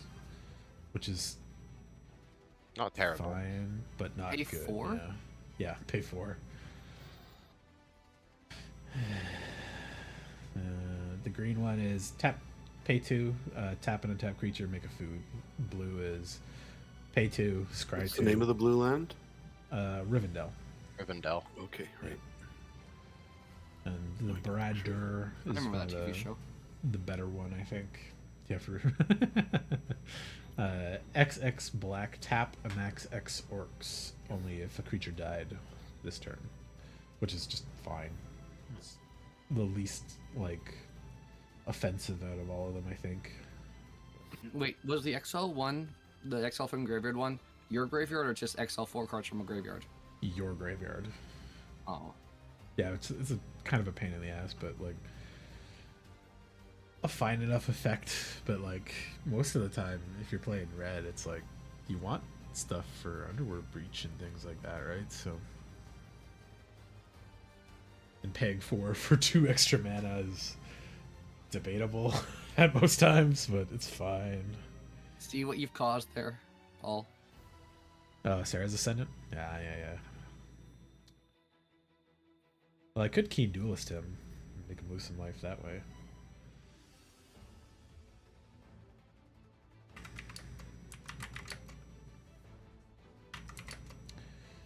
Didn't want him to get a creature first? Go a little wider. 2 creatures. I want really Kentucky wish to not die to a random ping. I really wish you didn't make talk not die to a random ping. That's why I'm keeping him around. So everybody dislikes when he's around except me. Oh, Kentucky? I don't mind. That's fine. Yeah. Safe? Sorry, folks. Sorry, the one I was thinking of was the one from Dragonstorm. It's the Quarry Mountain Monastery. It enters tapped unless you have a Yeah, plains that or one's an island. overcosted. Pay for XL Top Creator Library. You can play it until the end of your next turn. It's fine, but 4 mana is crazy for that effect. It's like not exciting enough. But the other cards in that cycle are quite good. Like the black ones just pay 2, make a spirit. Blue one's straw card or scry or something, but Dragonstorm tap cycle.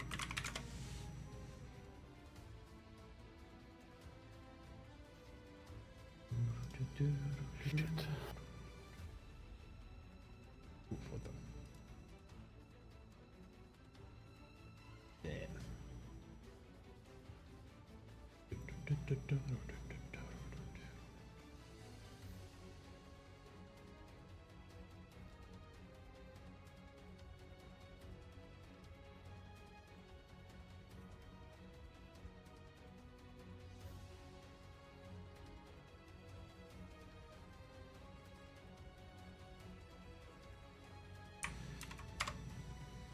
And do you want more Maybe you mana don't- or less mana? Ooh, Bowmasters. Nice. Sorry, what? Do you want more mana or less mana? What do you mean?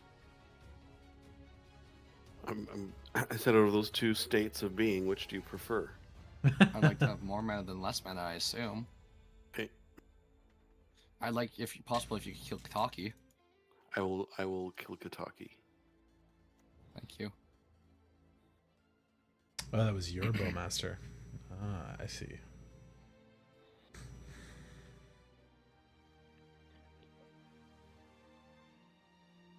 Thank you, Life. I realize now that I missed the other trigger. Oh, I to was get an extra draw looking on at him. looking at pictures of myself on the internet.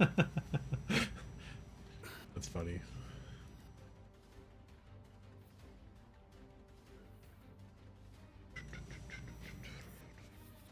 Oh no, it's not going to trigger. What? No, you draw the card, You got another trigger on the stack right now, right? and there it is. Okay, good. You're fine. Yeah. Sorry, folks. Sorry, chat.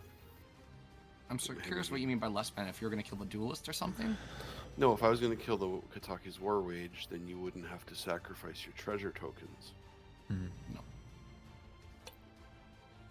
Bribery. What's up, Cleo? Yeah. Come on. Therefore, Or you should give treasure tokens. he would have more mana. Come on, there you go, Kit Kat. Oh. Up my lap. Thank you, Life.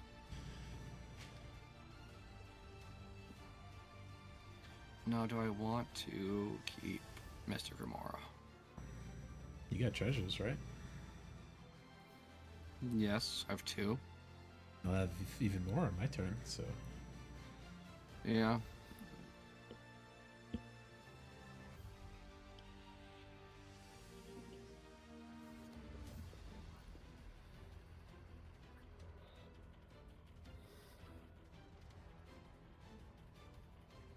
Land? Land. Nice.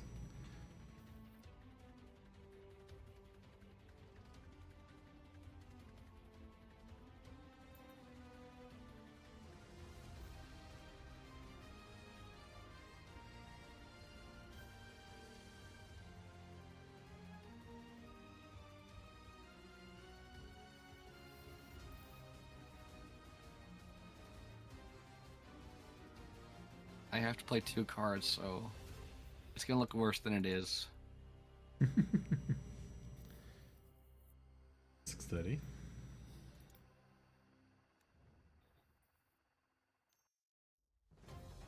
Ah, That's how I was gonna kill Kataki. I see, I see.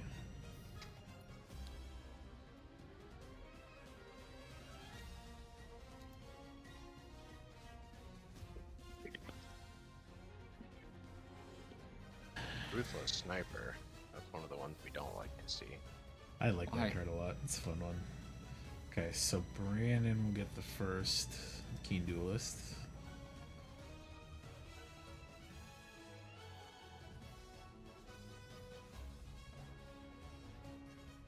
And everybody gets some mana. Take some damage. Oh, land to land. Let's see. Oh yeah. We both hit lands. Nice. Good. Yeah, I could do that. Play this first. You'd say you wanted mana. Yep. True.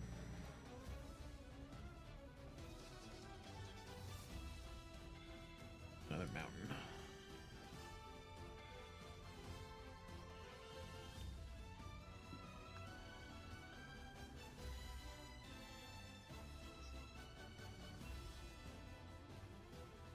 I will not pay for those, so you can draw.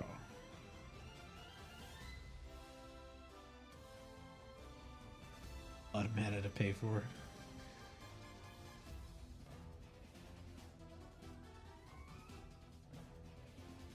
Ooh, Bowmasters, right. I'm working with life here.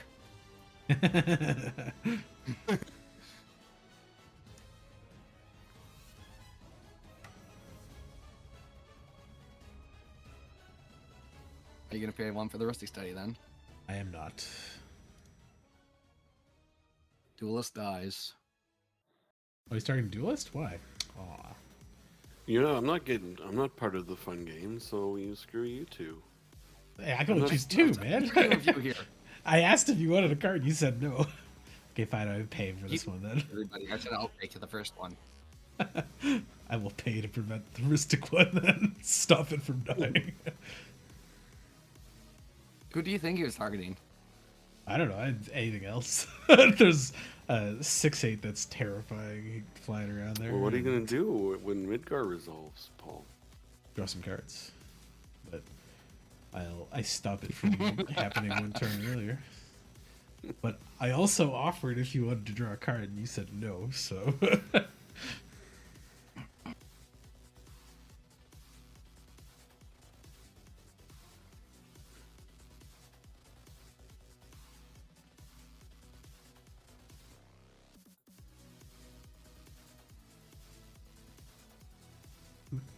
Where's the other trigger going there? Oh, Paul's face.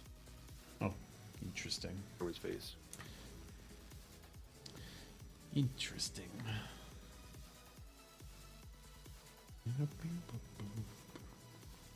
Too many triggers. It's all your cards triggers. I know, this is like so weird. It's Okay. makes me want to go back to my like sorcery speed enchantment decks. Freaking decision every minute.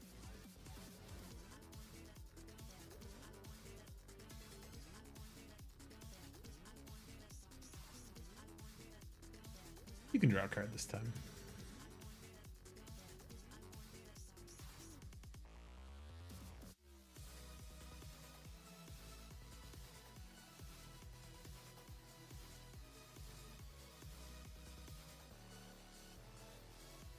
Because Leif go max hand size. I know. He's gonna be mad at us. I'm playing like This has 10 to other stop effects now. that double the draws too, so he's gonna draw like 10 cards a turn.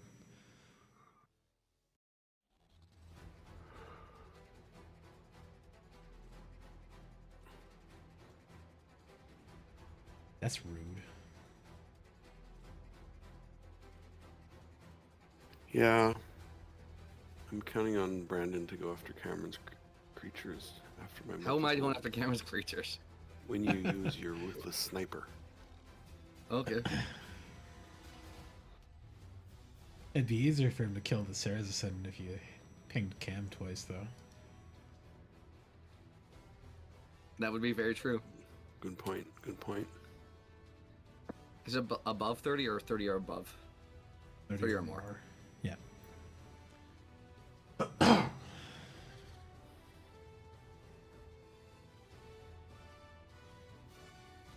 Ulger Exonal is on board. Yay!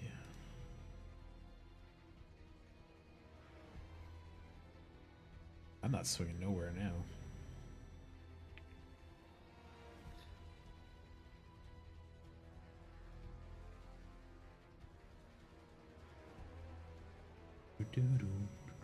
Forgot Menace again. No, I think I need blockers essentially soon. So there's a 6/6 and 2 flyers and guy that can make more dudes. Not as eager to swing at you right now.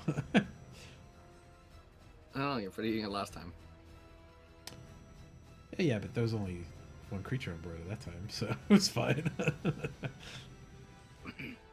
No lands.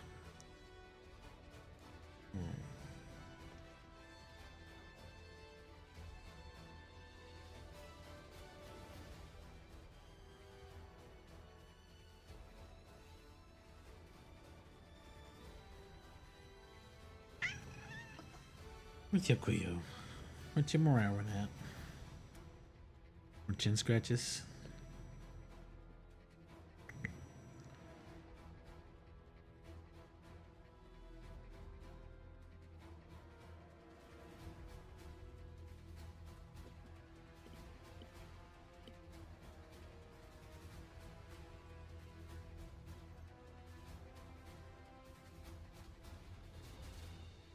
What the hell Coster is this? mech. That's a new one.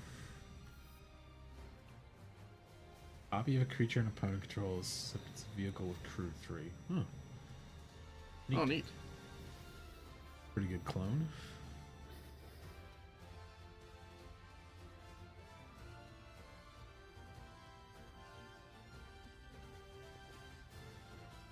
What's the target on it?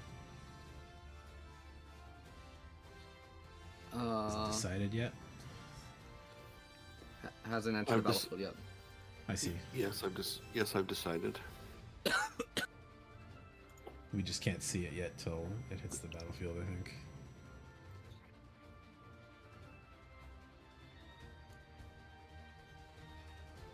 If you can ping Leaf, or yeah.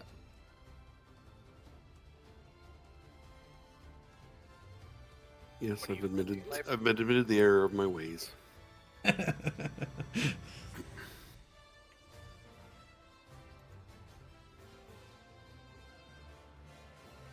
What are you talking? What are you copying? He hasn't shown us anything yet, but he's knocking it down to 30 life.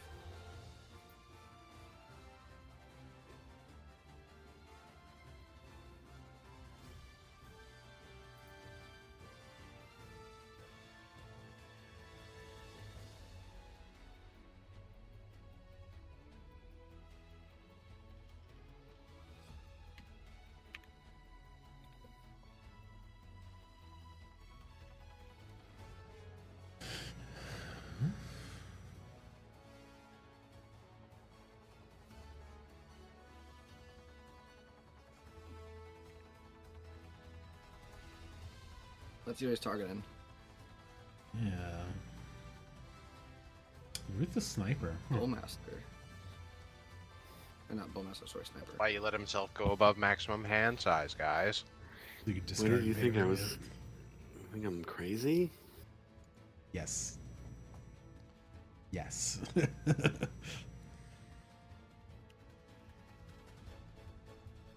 Now you can put 4/-1/1 counters on Odrak Zonal Deepest Might.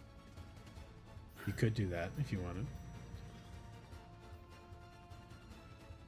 I turret all 4 on both my Sniper.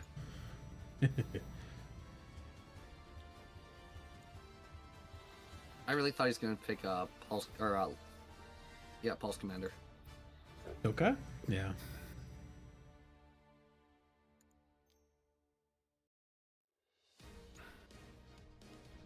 Ooh. Ooh, targeting your own One Ring. I really wish I played something out last turn. But I think, no, I actually don't. That would have been terrible. Eh. They would have copied it.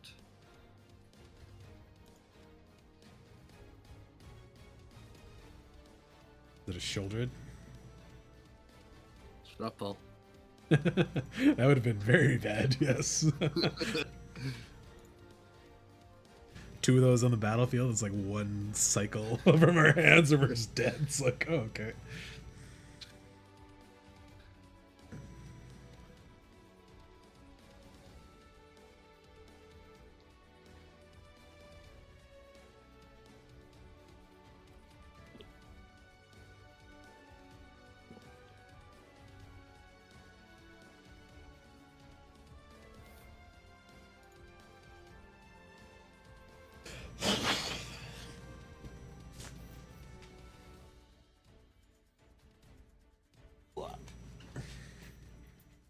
That orc is big.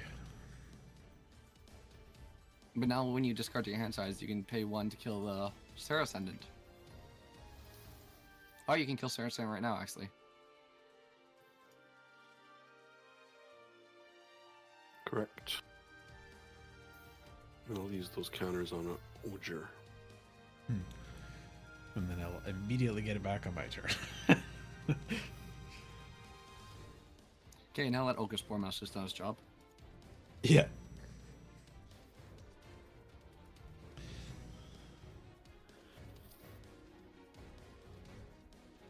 Yay.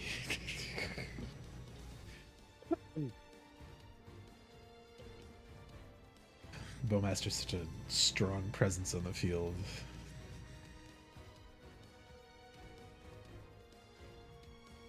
Have a drink 1 second.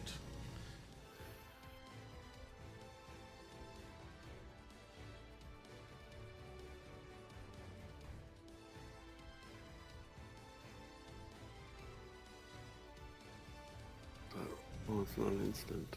Shit. Nope.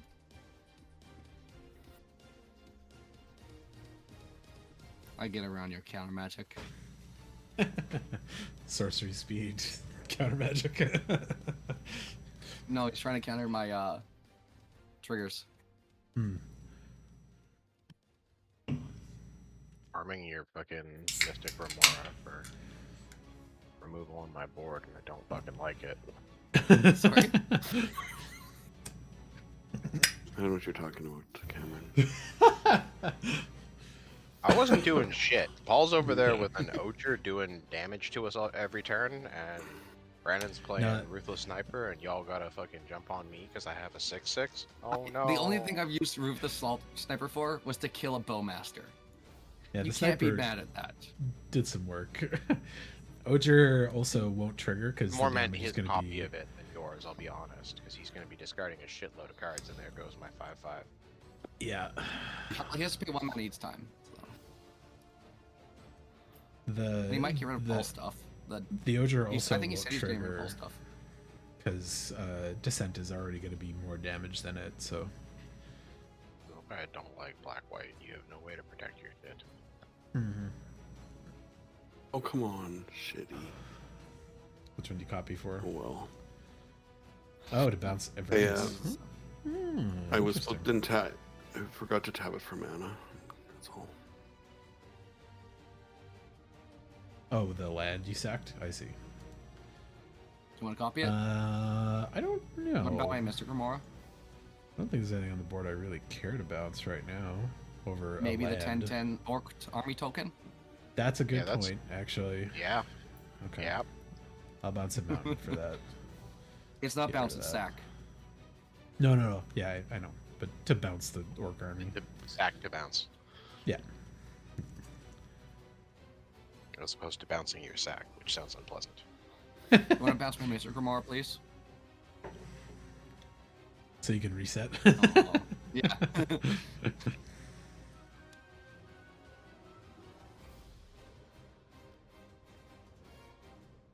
Doesn't look like killing her.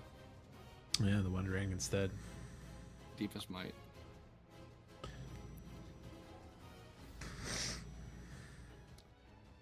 I kind of I want was- those treasure tokens on my turn. Gonna give everybody some treasure tokens and draw cards, but now it's gotta wait. I don't need to draw cards. Thank you very much. No, you're gonna draw cards. I will force that.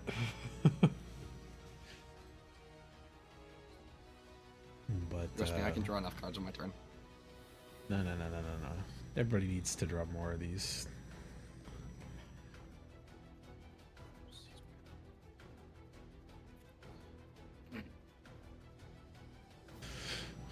If I do... Assuming nothing crazy changes between now and then. I'm short mana. Somebody draw me a Soul Ring.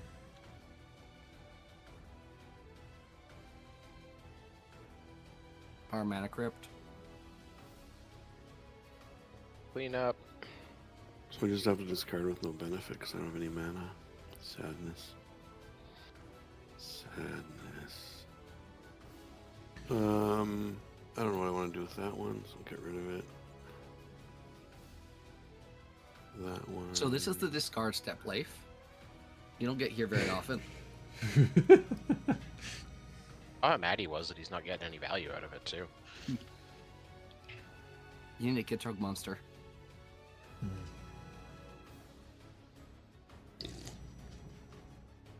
Tomb, eh? Ooh. That's a scary card.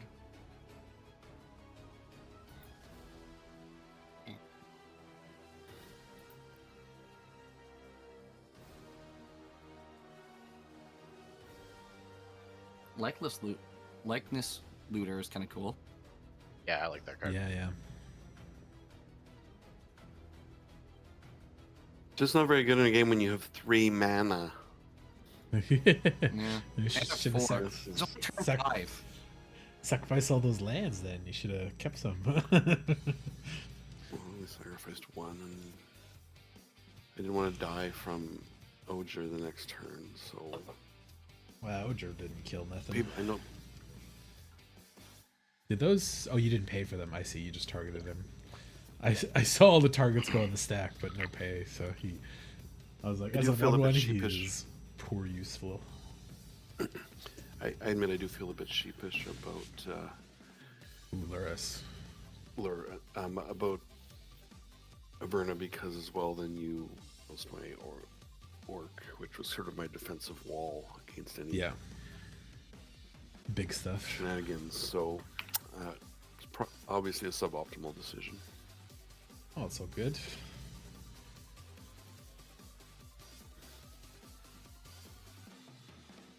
I'll put it back out and everybody can start getting more mana and drawing more cards again.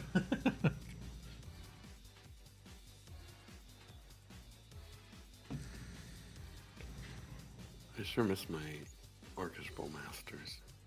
Is it Same. War's Wage or Sarah's Ascendant come back first? War's Wage, nice. Makes sense. Yep.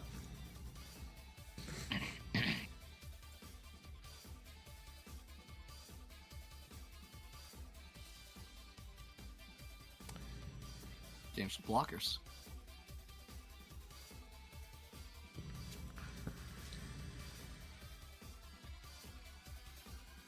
Yeah, Cosmogon really punches above his weight when he generates stuff. Almost like he's a mythic. Yeah. Or sees a mythic. Yeah, it's a fixed Monastery Mentor. Yeah. But So you only get I one would- per I- turn. I would call this one decidedly stronger, though. I don't know about that. Well, you can do it on each person's turn, right? Doesn't have to be just yours. So. Yeah, but Monster Mentor is Mentor is each- much more explosive. Yeah, yeah, but the counters are permanent, so it's like relatively easier to like build up an army. Like the Monster Mentor is great on one turn, but all the prowess stuff goes away after a couple. Wait, they're spell actually slings. releasing Steel Legion? Oh, for Warhammer. Warhammer. Yeah, I was like, I don't know what that Oh, is. so- Come back wrong. Steel Legion? What are you freaking out about? The Imperial Guards with slightly different gas mask. Yeah. Yeah, the I get a third of my Architect codex removed, and they get a different gas mask. To be fair, Imperial Guard players spend more money on Warhammer models than all of us. Oh, they buy other products and use them as Imperial Guard. Most of them don't, honestly. Like that's one of like GW's like pure revenue streams is Guard players buying fuckloads of Guard models. Can we talk about my hand size for a second here? Another force. You'll have all those ruthless sniper triggers if you want. I'll have a lot of triggers this turn. I think. Yeah. Who forced that one? That'd be life. Oh, Leif did. Wow.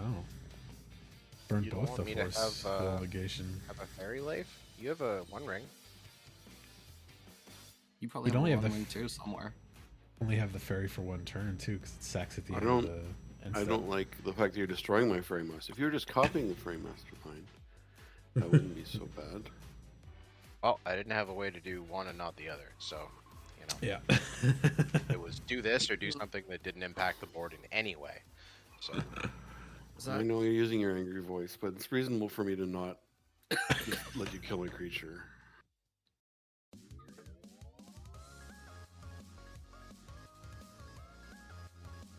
I just got surprised you didn't do it on the Chain of Vapor when I cast it back at you. Probably drew it. terrible card value. Oh, that's true. Yeah, you could have drawn it with Fairy Mastermind. So.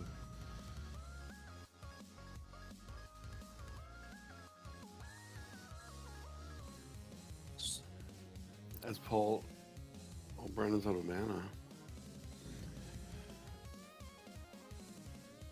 Everybody I used wish up I their had some more tokens. Another turn cycle, you get some more. Once Avernus comes back I up. need this turn. I can't do anything with that. Can't cast it at Flash.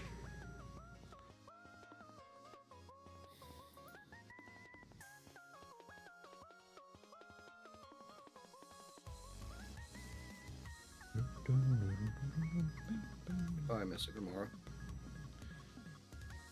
It did good work for you. 22 It's cards okay. in hand. You did fine with Just a it. second. This is gonna be a lot of scrolling back and forth here. Yeah.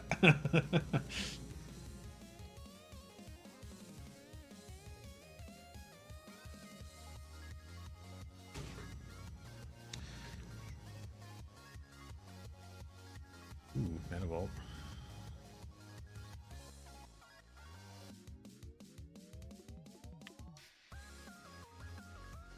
Nice.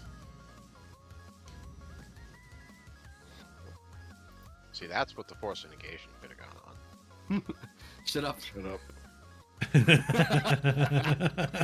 How I know I'm very correct.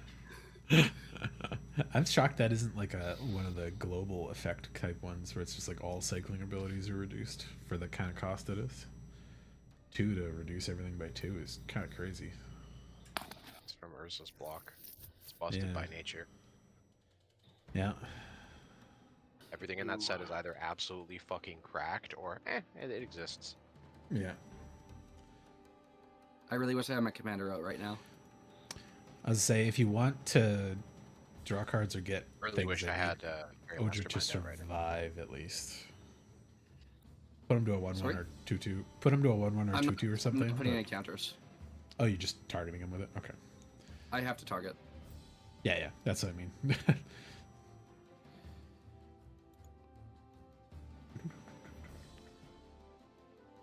You should have played the blue green guy that whenever he becomes target of a spell, you get to draw a card. Yeah, you know, Bird. if the colors were correct. It's banned in this format now. Yeah. I don't. I only get to, Is it banned? only get, Yeah, they yeah, I banned only that get to even play him in in normal my Commander. free Which I do form find decks. hilarious. 'Cause, like, it's A, they made it busted to try and make it appeal to Commander players, and B, it's not even that good. Hey, my Ogre Spellmaster. Oh, you found yours. Now can everybody draw? Doesn't if you really wanna work put as 'em- well for other people. I mean, Leif's got the Fairy Mastermind over there. It's already And he's triggered. got the One Ring. I'm gonna play stuff that Yeah, makes but I need my everybody mana. draw many things. I have plans. Are we dead? I don't think so. Unless I figured out a way to make a shit ton of mana. We must be dead. We I find a don't way think so. my black-white decks to feel less fucking helpless. I don't like not having stack interaction. And I think There's precious few, but yeah. There's Well- like supernatural stamina style effects, like Undying Evil, Creatures that can't kind be of thing. destroyed or something. Yeah. But Was that Dawn's Truce and Oh, I have all my original duels out. 2 or 3 other Teferi's protection style effect cards, but they're all pretty expensive too, like 3-4 mana. fortunately, the fetch you cracked two is blue. in colors. 2 white, Yeah, 2 yeah. black. So I'm balanced.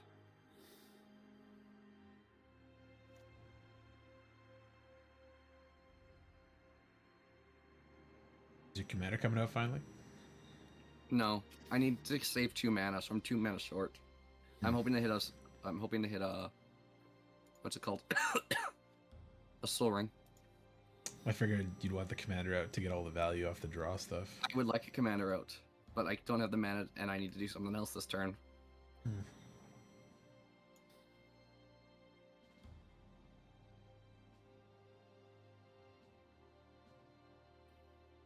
And now time.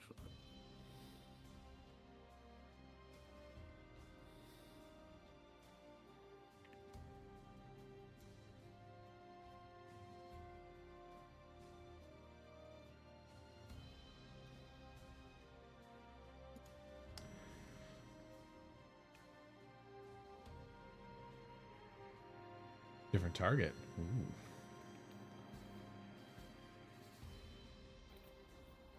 Okay, now my hand is every land in my deck. Ooh.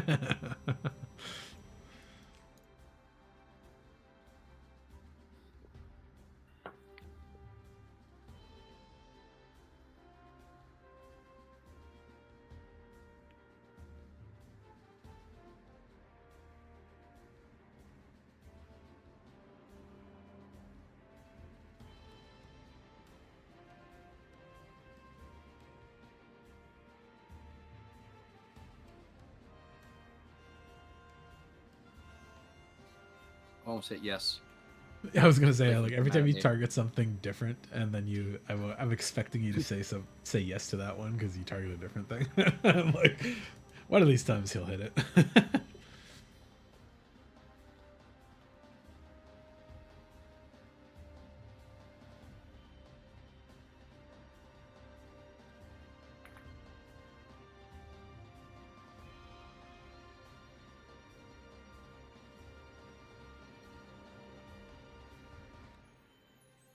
You're just fishing for Thoracle outs here or something. No, I'm just cycling out my hand. Okay. Just a second, let me see if I have anything else. I would really like to have Sildred out Live it. while I did this, but Is your living death turn or whatever? not quite.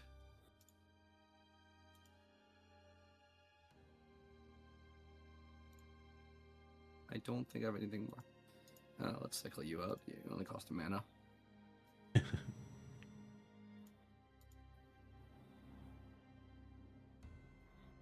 Get rid of that floating so I don't actually hit yes. Ooh! Shit! Thoracle Does out. that help me? No, I got a dark ritual. More mana. So that knocks me to 6. Lets me play my commander. That lets me cast my spell I need to play.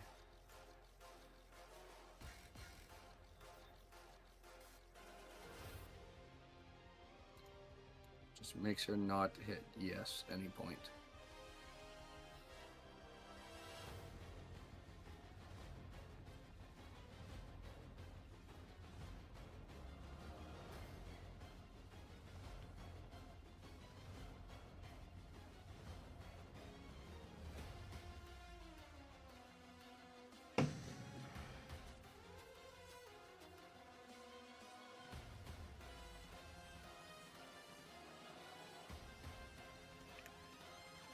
Hey, Quasar. Okay, let's see. What else can I cycle in his hand? Can't see cycling because too many cards on top of each other.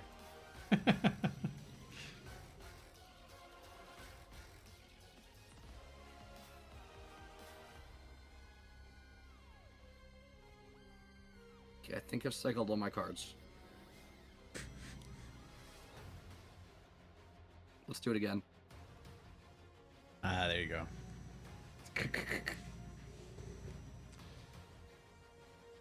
At least they're all in the end now. Yeah.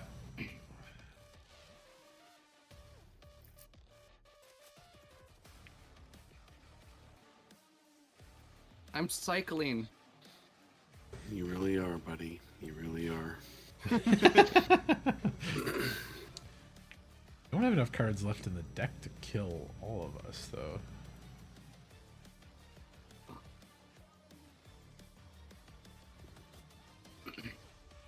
You're out of mana, so I don't know how much. Oh, I'm you not winning want- this turn. I'm just trying Yeah, to yeah. do something.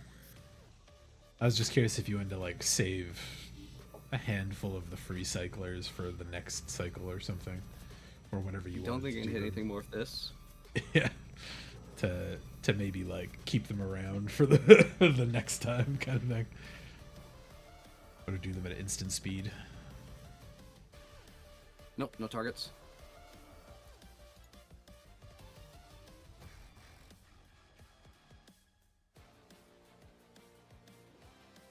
That's true. Some of those actually force searches too, so that's nice. You can fail those ones. Keep some cards Yeah. in the deck. Oh, I'm not drawing my deck. No, I know. But about half of them do force draws, right? So Oh yeah.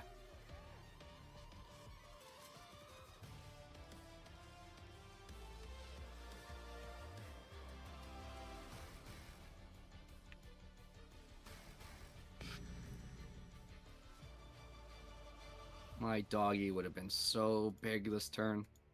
the Got mental fox misstep. right away too.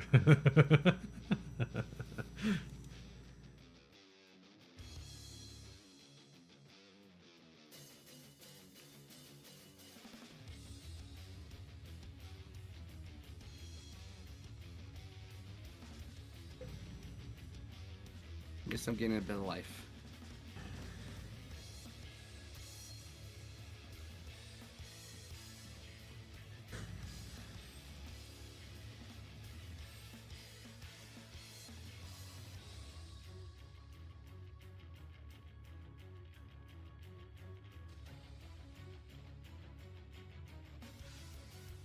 Oddly enough, with all these cycling cards I've just done as the second cycle, I haven't drawn Yeah. another cycling card off of them. Well, yeah. I mean, there's only only so much you can have in the deck, Quite a right? lot. So,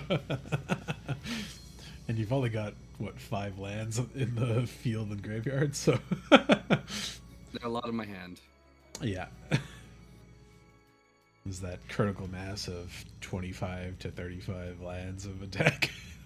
Most of those got to be in your hand by now.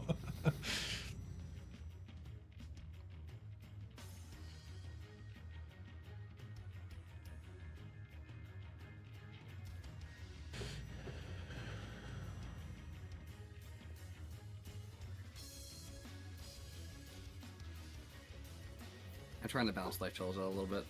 Yeah. I see the effort.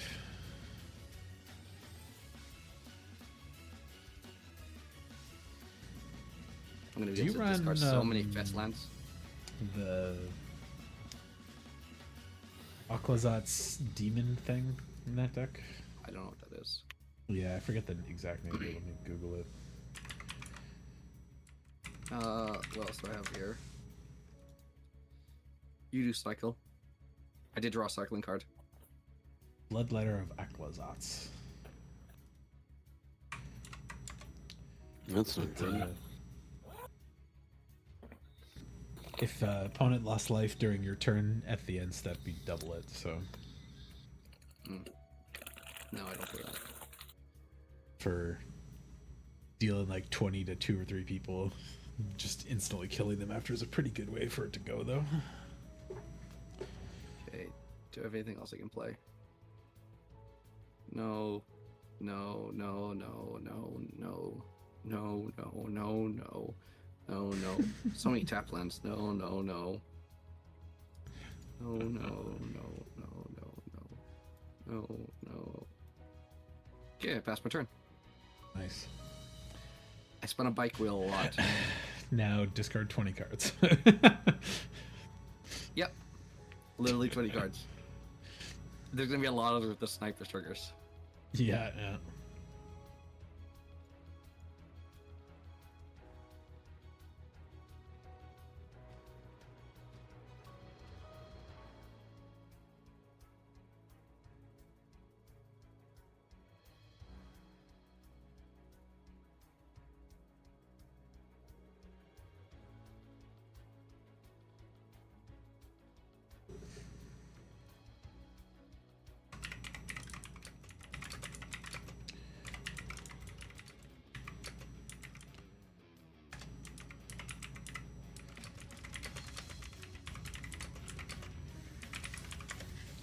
Juice.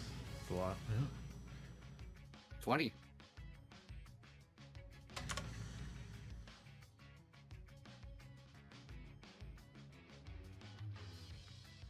Two. 3. 4. 5. That's enough to kill Zenith.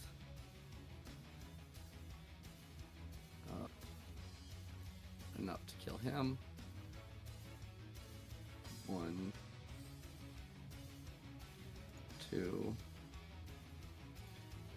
3, 4. Enough to kill him. 1.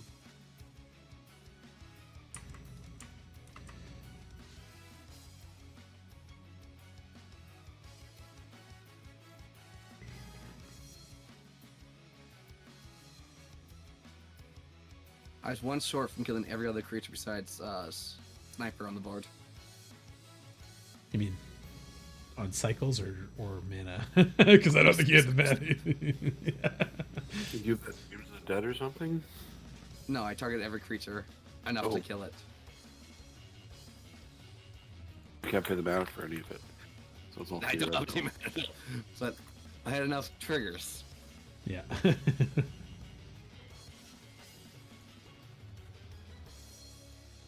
I have to say no to You all have these. to assign targets for that because the wording is if you pay the 1, choose a target. Yeah. Yeah.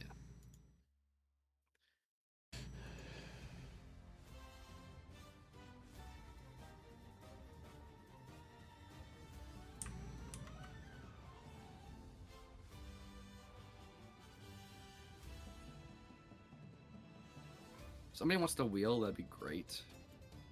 I might eventually. Not in my colors, sorry, bud. There's a black wheel. It was the one or two, but the one good one. Yeah. Dark Deals. Yeah. I love that card. Is there any white wheels? Not the same 3 mana everybody discard draw kind of thing. So drew a land, exciting. But this is useful. How do I want? If we're getting a black-white Ral, maybe we will finally get a white wheel. Be nice. That's true. That would be nice. Huh? What the? Oh, never mind. I see. Math poor. Okay.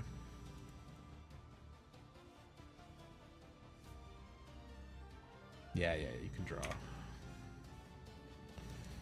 I would have liked that last turn. I know. But I got bounced and fucked with, so I had to deal with it.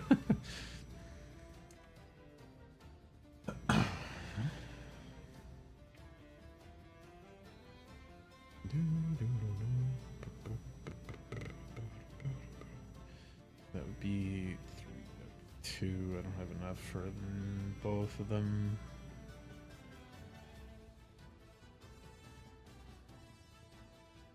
Let's go back to the Avernus setup.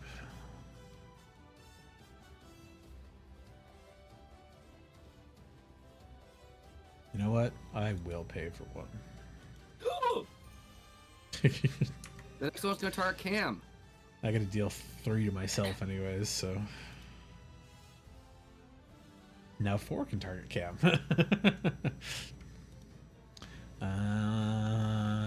Well, as you've said a couple times, I do have a menace creature. Wacha.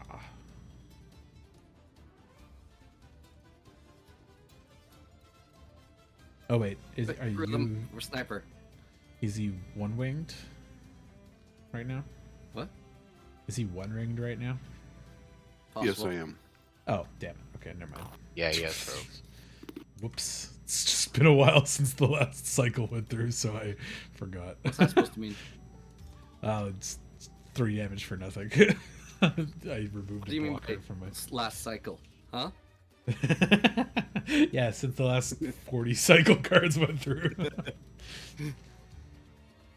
All's well known spite for the Tour de France. Yeah. I'm happy I've never actually got the Tour Defense before. Yeah, that was pretty good.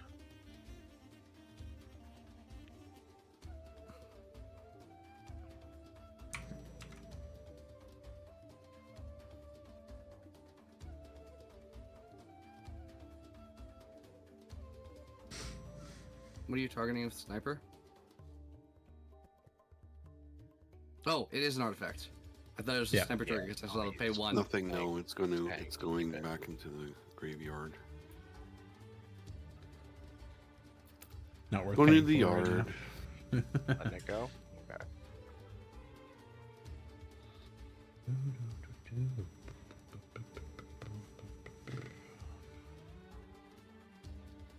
Oops, I didn't want to do that.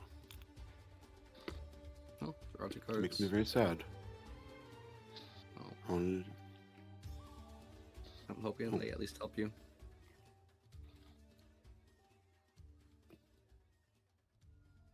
It's okay.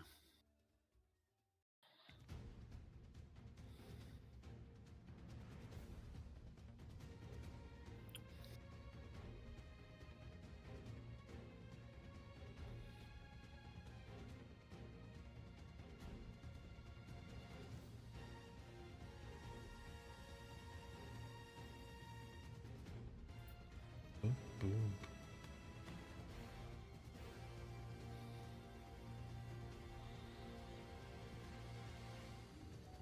Ooh, what are you getting? Argus Bowmasters? Ooh.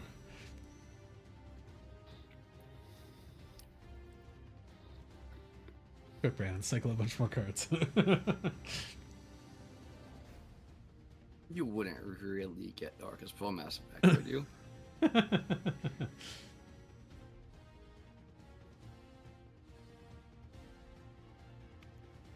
Yes, sir, I did. You take mine or yours. Oh, good point. Should've, I didn't even think to take yours. Not that smart. Because while you were targeting stuff, I was looking at cards that you could abuse self-targeting abilities for. While you were There's some fun targeting ones in stuff, there. I was studying Blade. Yeah, basically. there's some fun ones in your colors that you could do some stuff with in that deck. Well, Willbreaker would have been really funny. Just target and not even resolve the abilities, but steal every creature on the board. Seems pretty good. yep.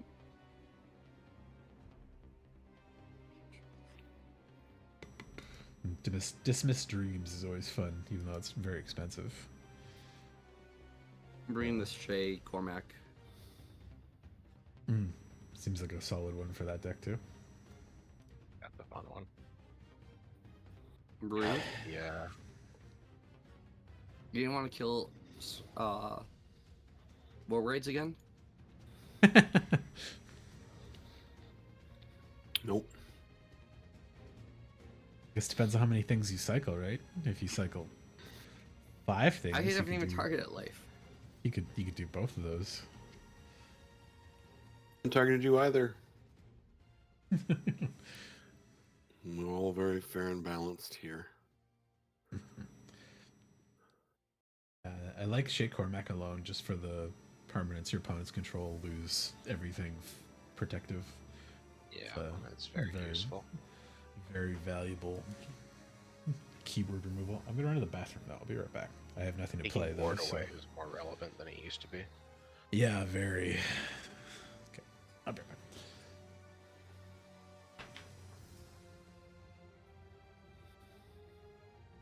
Goldberger would be pretty good in this deck. Hmm. You have a lot of incidental targeting. Well, not a lot, just sniper mainly.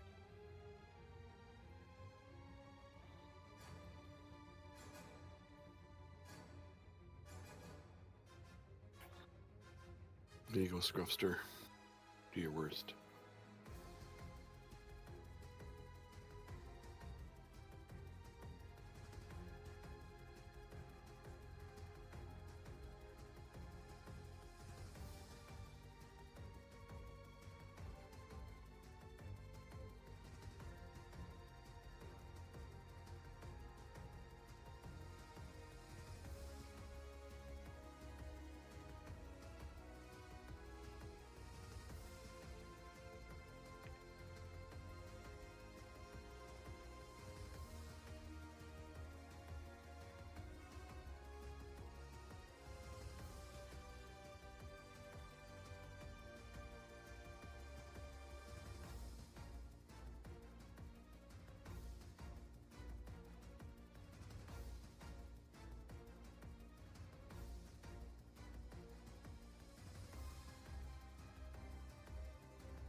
Hey, the bird is out. What's the word? Cost reduction for everybody.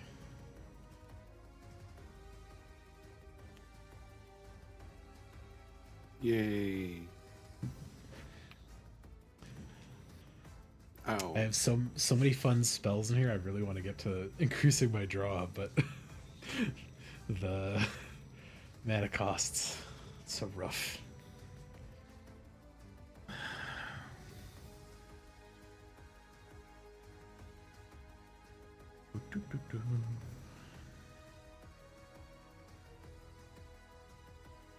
Hitting my sniper.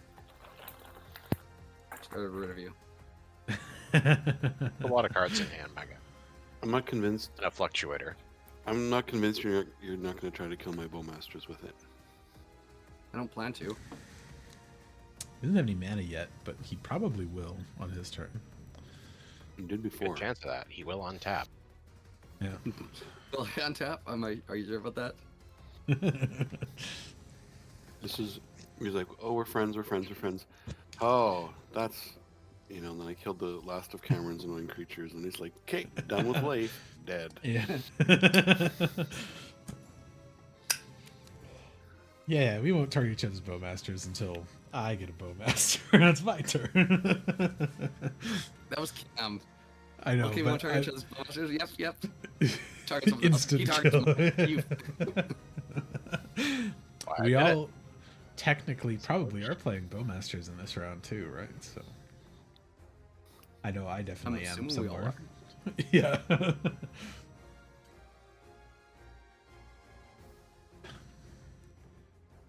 Yee. People draw cards, people get more effects, and they also take a bolt, or 4 damage, I guess, technically.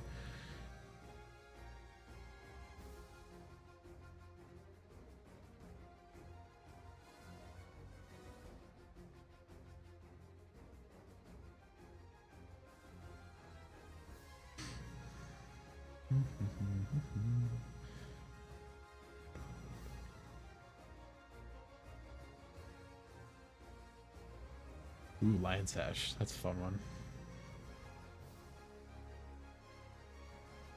And the Scoos for white.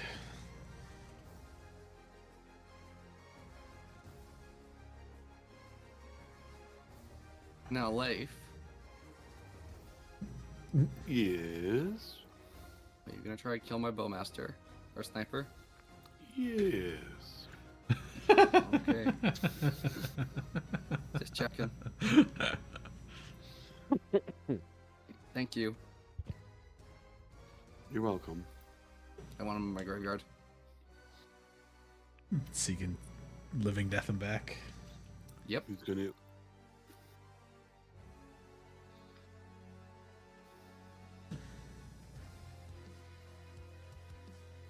I'm playing like 5 wheels in this deck. Haven't seen them yet, but I also haven't been able to put my draw accelerators on board yet. We've been chewing through each other's life totals very quickly, so Yeah, you guys have been hitting each other pretty hard. yeah. As you say, if you haven't been doing it as well. I don't know what you're I talking think about. I swung with my 2/1 creature one time. Yeah. And I hit Brendan Wow. I haven't twice cost with anybody the any life. Toka. I haven't done anything. All I've done is just sit over here and try and play fair magic. And that's why I don't play this color combo. No, you're doing okay, minus the life total. You got a good board state though.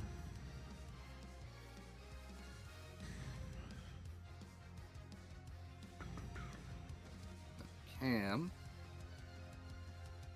You wouldn't attack little old me, would you? You gonna reconfigure it before combat? Get him.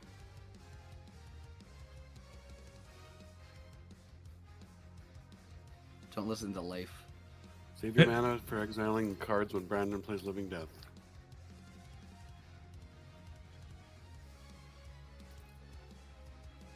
Why do you think I'm playing Living Death? Because we know you're playing Living Death. You played it the last time you played this deck. That's an easy question to answer, because you told us. Yeah.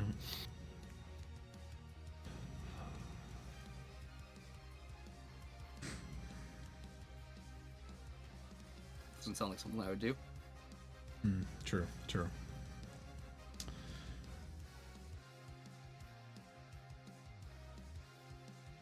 You could target your own Orcus Bowmaster. Well, you could do that. It's technically true.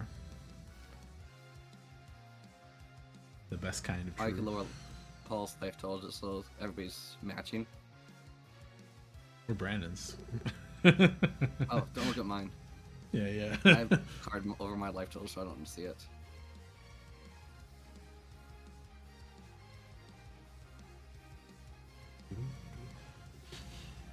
Being attacked by 6/8, so That's true. That's why he should target you with it. Help equalize it. I thought we were buddies. Well, we were, but then Sorry, my, to get my Brina trigger, like- I had to attack somebody that had more life than an opponent, and yeah. you had the most more life than an opponent, so that's just how it worked. You We had were double until my Keen life Duelist total, so I died. figured it was reasonable to punch up.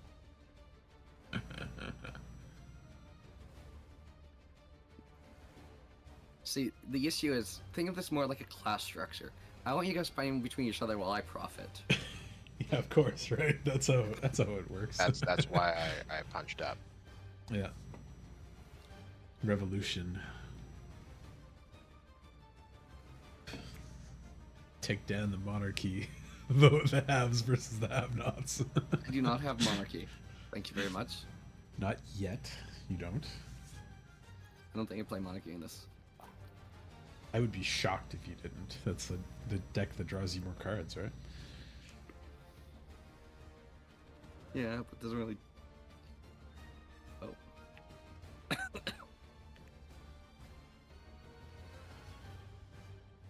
Good. Now you can kill War Wage.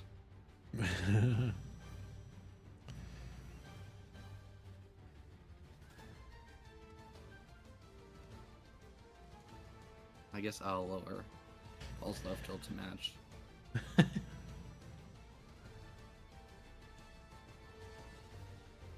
I like how you frame it altruistically, as if it doesn't increase your own, as well as drawing you Because cards. monsters shooting me. Yeah. Monsters not gonna shoot me. Yeah.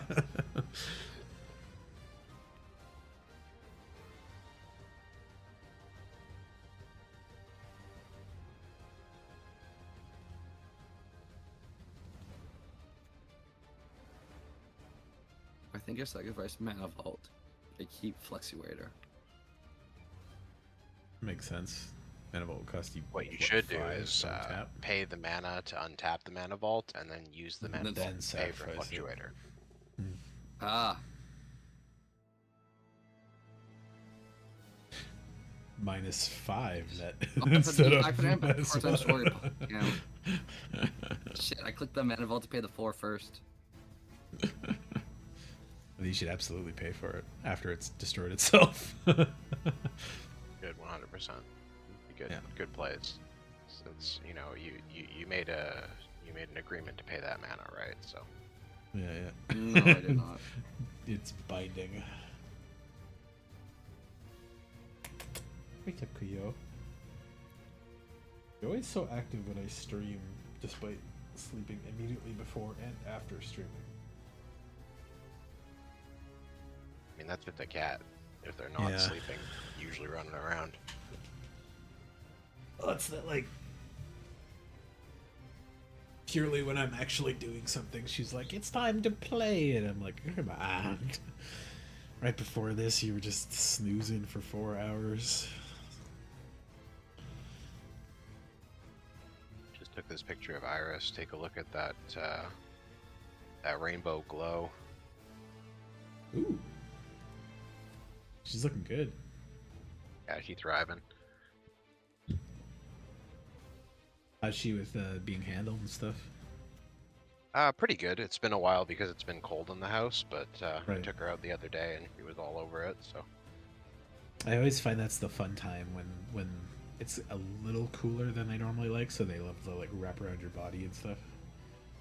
yeah, our house is like pretty chilly though. Like it's only about Too 16 cold. degrees in here, and she's supposed to be at like 25. So Right. Should just be lethargic. yeah, exactly. Stop hurting me. She did seem to want to come out and hang out for a bit, so I did bring her out. I just went and sat in the studio with the door closed because it's like 5 degrees warmer in there than anywhere else. So Yeah. Keep the warmer in.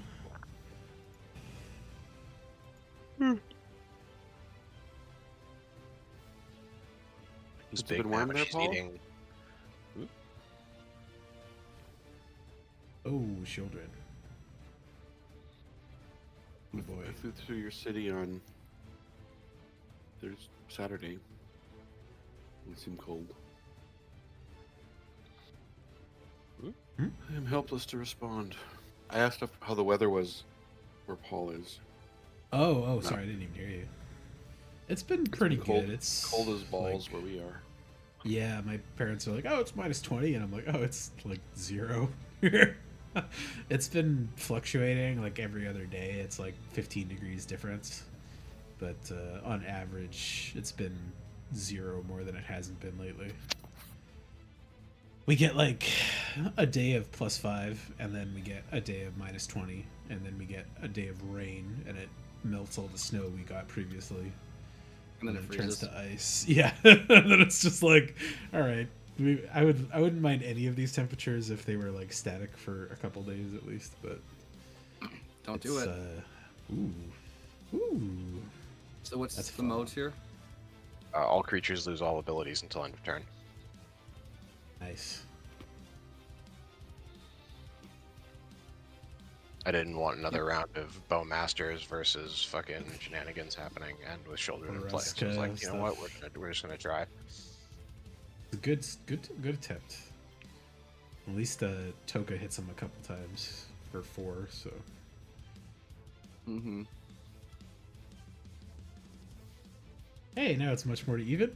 It's good job, guys. Yeah.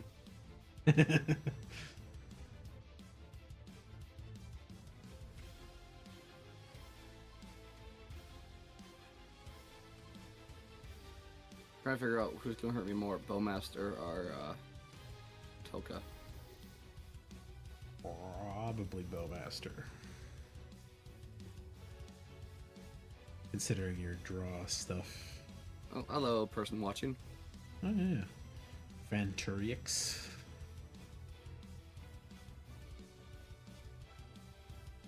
Ooh. Oh shit. Oh. Bowmaster. That was a mistake. Misclick. Tour de France.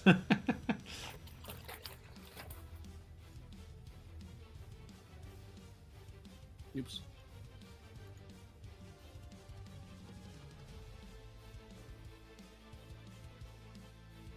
Sadly, that was the last turn.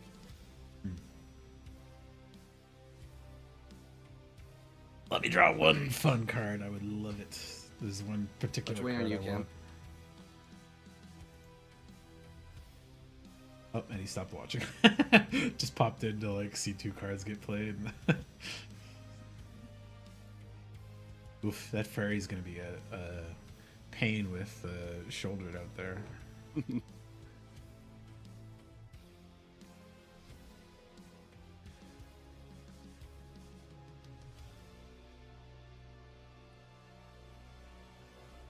I mean, if Life can gain a life advantage, he could pump a shitload of mana into it and hurt us.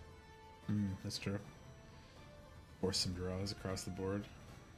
Yeah.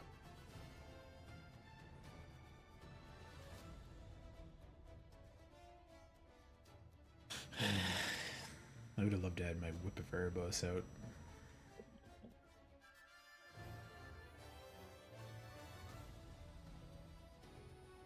Let's see what I draw. Oh, My XL, Francis. my discard card went to the wrong side. Still cycling. It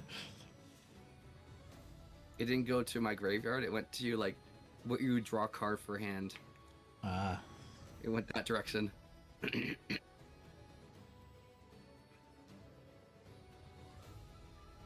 Well, that's sad. Didn't draw anything good. it's weird that your command tower is like on a separate line from the rest of your lands. In my view, it's like up with your enchantments and artifacts. Oof, oof, that's a lot of mana. Yeah, that's Ooh. oh yeah, that's the thing. I should have done something else first.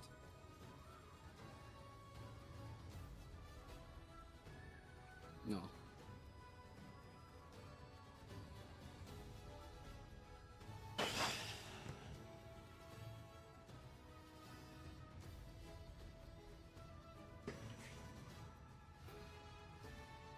Ooh.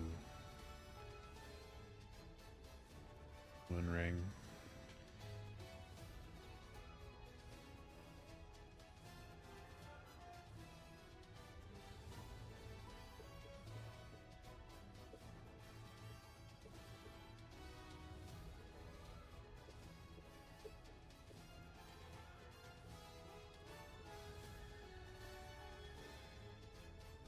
I want to counter this life, right?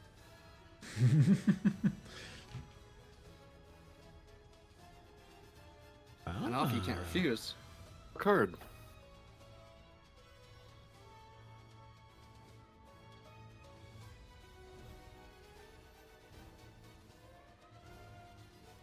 Everybody's up 14 now. I'm happy. I'm so happy.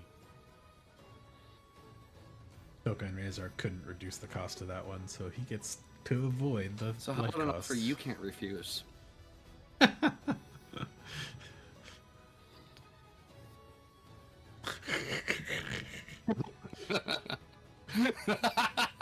Another offer you can't refuse. Ooh, Flusterstorm. Oh. You gonna pay all that mana? Well, I have mana floating. That's true. I can You pick have the the one. mana to do most of it. Yeah. 2, 3, 4, 5, 6. I just 7, really 8, wish there 9, was a 10, 11 exactly. Wow. I really wish there was a storm counter that I could see somewhere so I didn't have to guess. Yeah. Yeah. What happened to that? Maybe got lost in one of their updates. Are these all targeting still one ring? Yep.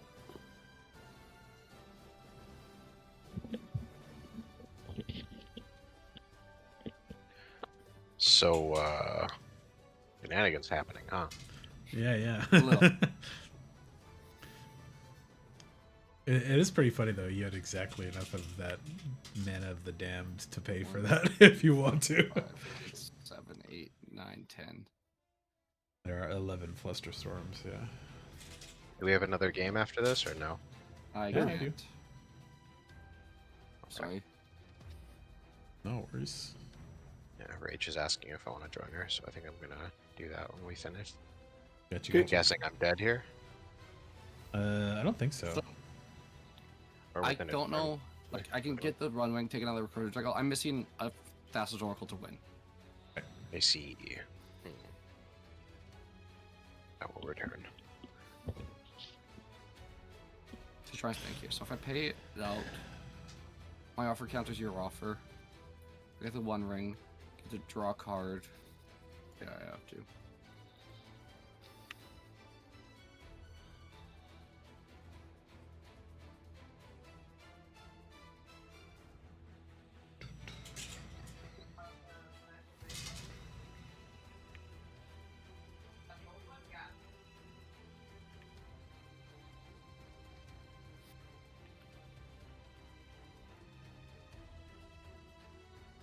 I like Flusterstorm. I like it too. Yeah. The amount of times I've miscast it and target a creature.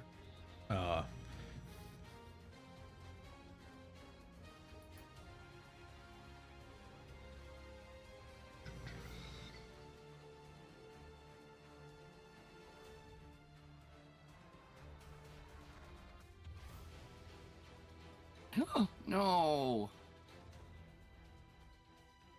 Draw a card you wanted?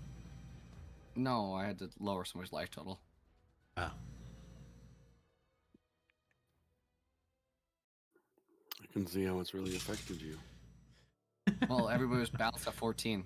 I guess we'll give him balance at 13. That's fine. Be funny if you gave him the mana to cast another counter spell on top of I was that. expecting that to happen too.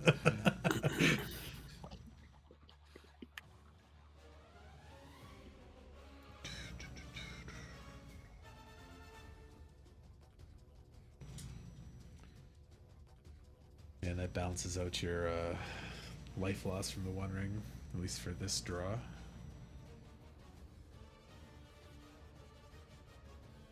For every draw. True. You're always going to get at least one extra from Shouldered or neutralized from Quasar.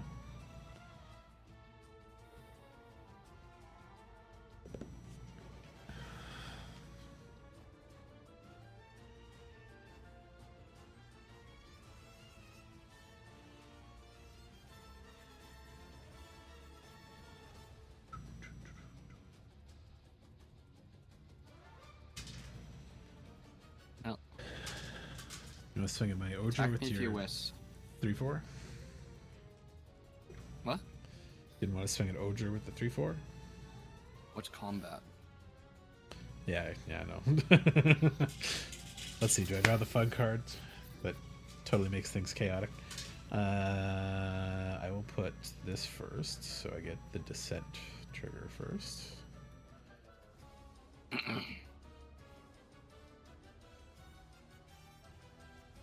Go. And yeah, I'll pick one.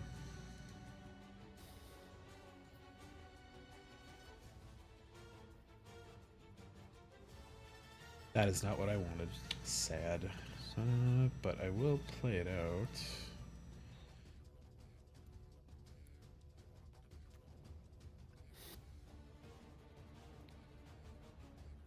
Did you get to cast Shadow of the Grave, Brandon? I did. Nice. Yeah, that was my cycling turn after I cycled everything. I cast Kreza, then cast Shadow of the Grave. Then cycled again.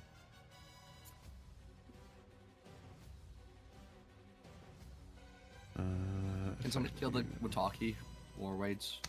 I cannot. Why? I didn't draw anything fun. Because I like to keep my artifacts for one more turn.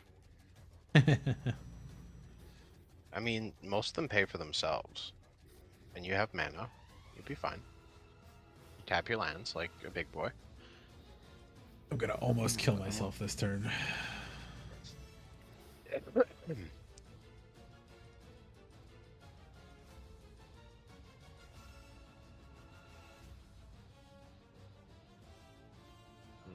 I don't like that with Shouldered in play.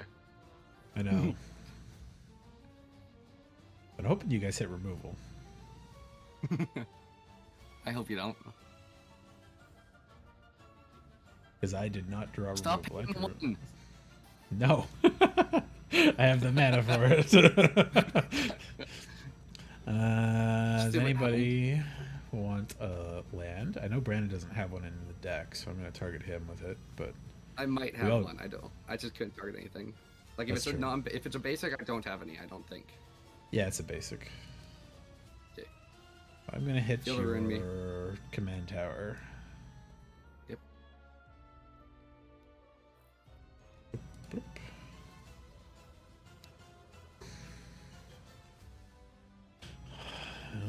I'll take a swamp. You didn't want to hit the Tolarian Academy? Does he have Tolarian Academy? Oh, Leif has a does. Tolarian Academy. Yeah, that's true. Leif has I a don't Tolarian have a, Academy? I don't have a Tellarian Academy. Oh, no, He it's has a Manamo. Manamino, Sorry, yeah. it's the art.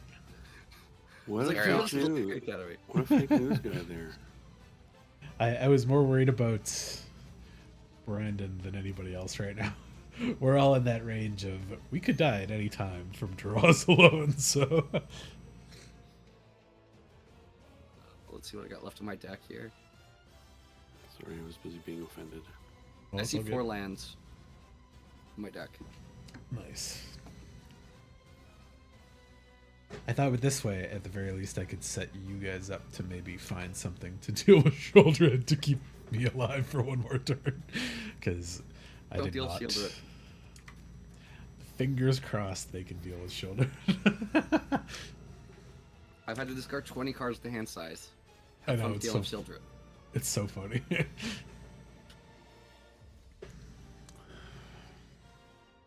Look at all that stuff now.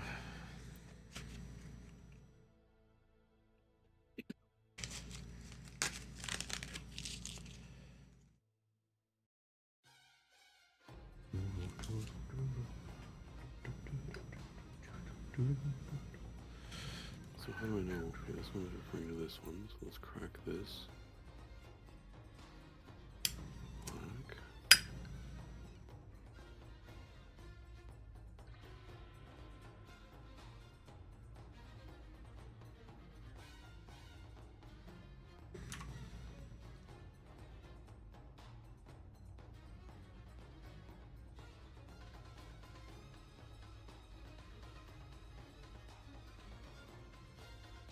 It's funny because the one mana spells are the most immune to the Toko Razor trigger. Do I target Paul? Oh, with the life total? It's not a terrible idea. Prevents them from getting a couple extra cards to maybe deal with Shouldred, so But I'm hoping that the extra cards kill them. there's that too. It's a gamble.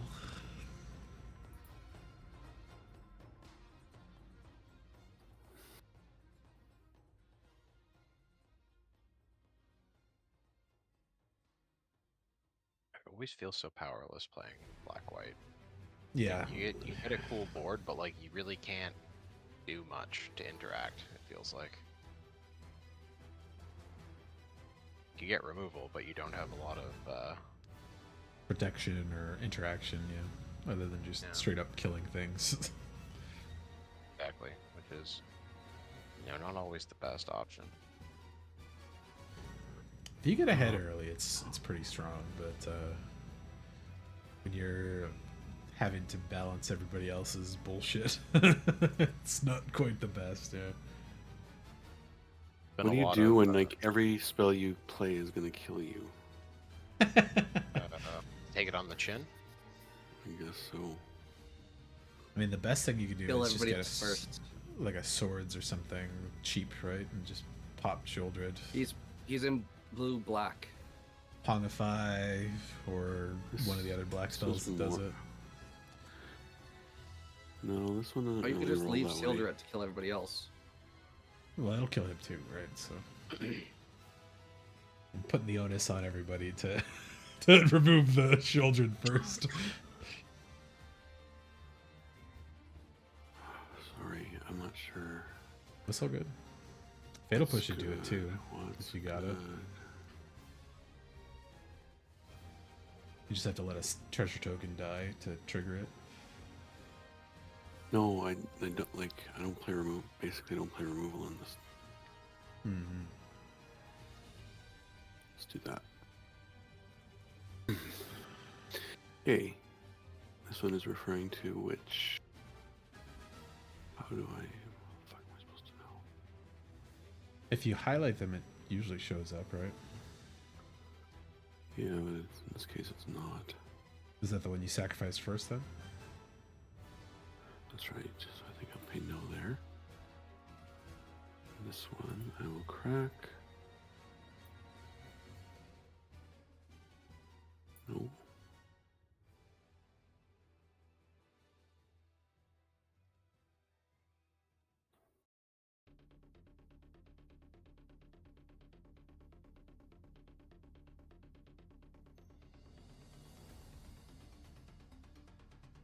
So you're going down to 5 with the One Ring, unless you sack it.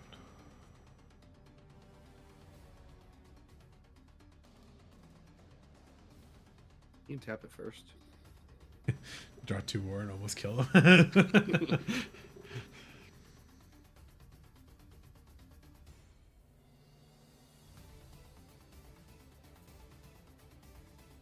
Oh, but Shota's gonna get me here. Oh well. Yeah. Put you down to 1. And then yeah, I'm dead from. So I'm just dead. Well, you sacrifice the One Ring before you lose the life to the ability, right? No, So- I'm dead. I'm dead from Font of Mythos. Yeah. You're down your draw step. Yeah. Unless you have something you can do before draw step to kill Seal Druid. I can't get my Blood Chief Ascension up quick enough. Mm.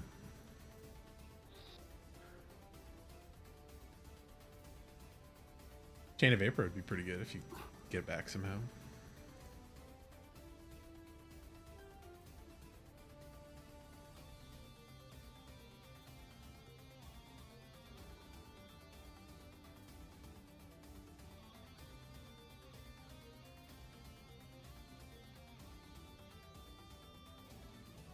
I've been adding Arcane Proxy to decks lately as another Snapcaster effect.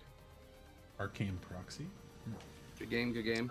Prototype Mythic Blue from Brothers War. Cam, it's your turn. Oh, that guy. Yeah, I like him. He's fun.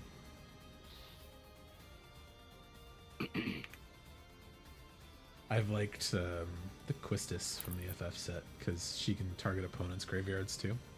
Doesn't have flash though, that's the only downside.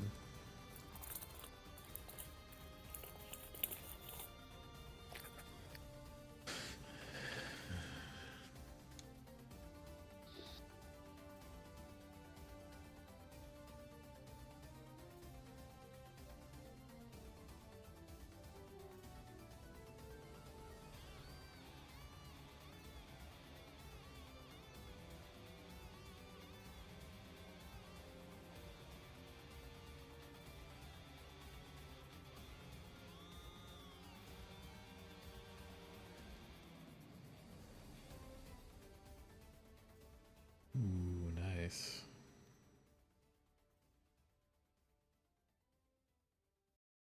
I'd rather if you don't. Get it. Ooh,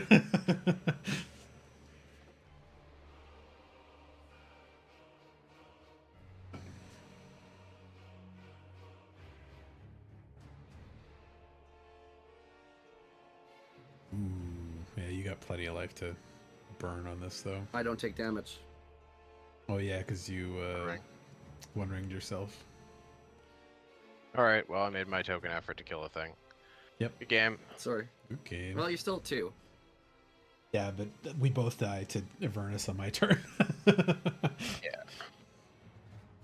And you have Oh. plenty of life to Have a spare. good night, everyone. Good night, So dude. what I wanted to do was Bye, Cameron. approach. Good night. I wanted to do approach of the Second Sun, demonic consultation for approach of the Second Sun. It's very you. I have so many fun cards in here that force people to cast spells, and I didn't see any of them yet, unfortunately. But I'm going to get that fun of Mythos out earlier. Good night, Cam. Good night, life. Bye, Paul. I'll let I you think I draw win your yours. cards. Yeah, just from the draws alone, you kill me. So. Man. Let me draw 3 more cards. Oh, I drew Death's Oracle. Finally got there. Yeah, it took a while. Final Let me 20 see, I drew cards off in the the extra deck. 2. Astro Sentinel and Irrigated Farmland. Hmm. Which I can cycle Irrigated Farmland. This is one of the few decks I get to play that Chaos casting spell, and it's really fun. For a Bone Miser.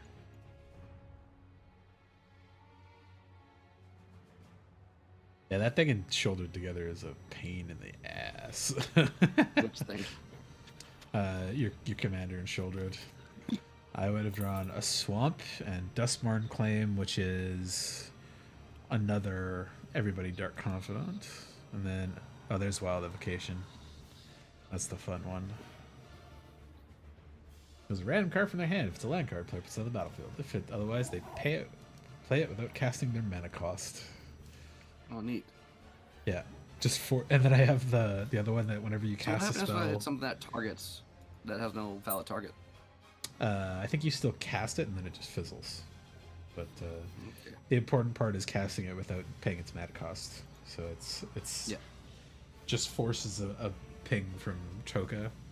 And I have that other one that whenever you cast a spell, you reveal it, put it at the bottom of your deck, shuffle, get a random card off the top, and cast it instead. So it's just like fun stacks. Folks available, On the folks weekend? available Yeah, to yeah. play tomorrow. Yeah, I I'm good. don't Whatever. think so. I think me and Cam are gonna do some Warhammer. Okay. Well, that might be Sounds early good. in the day. I don't know exact the plan, Yeah. Cool. but just letting you guys know. Yeah, yeah. Thanks. Well, I got Have a good evening. games whenever people need them, so let me I could know. do Sunday. Okay, I expect we're gonna go to the store on Sunday, but we'll probably play. Might want to play in the evening again too. Okay. Cool. Okay. All right. TTYL. Yeah, yeah. Bye. Good games. Bye.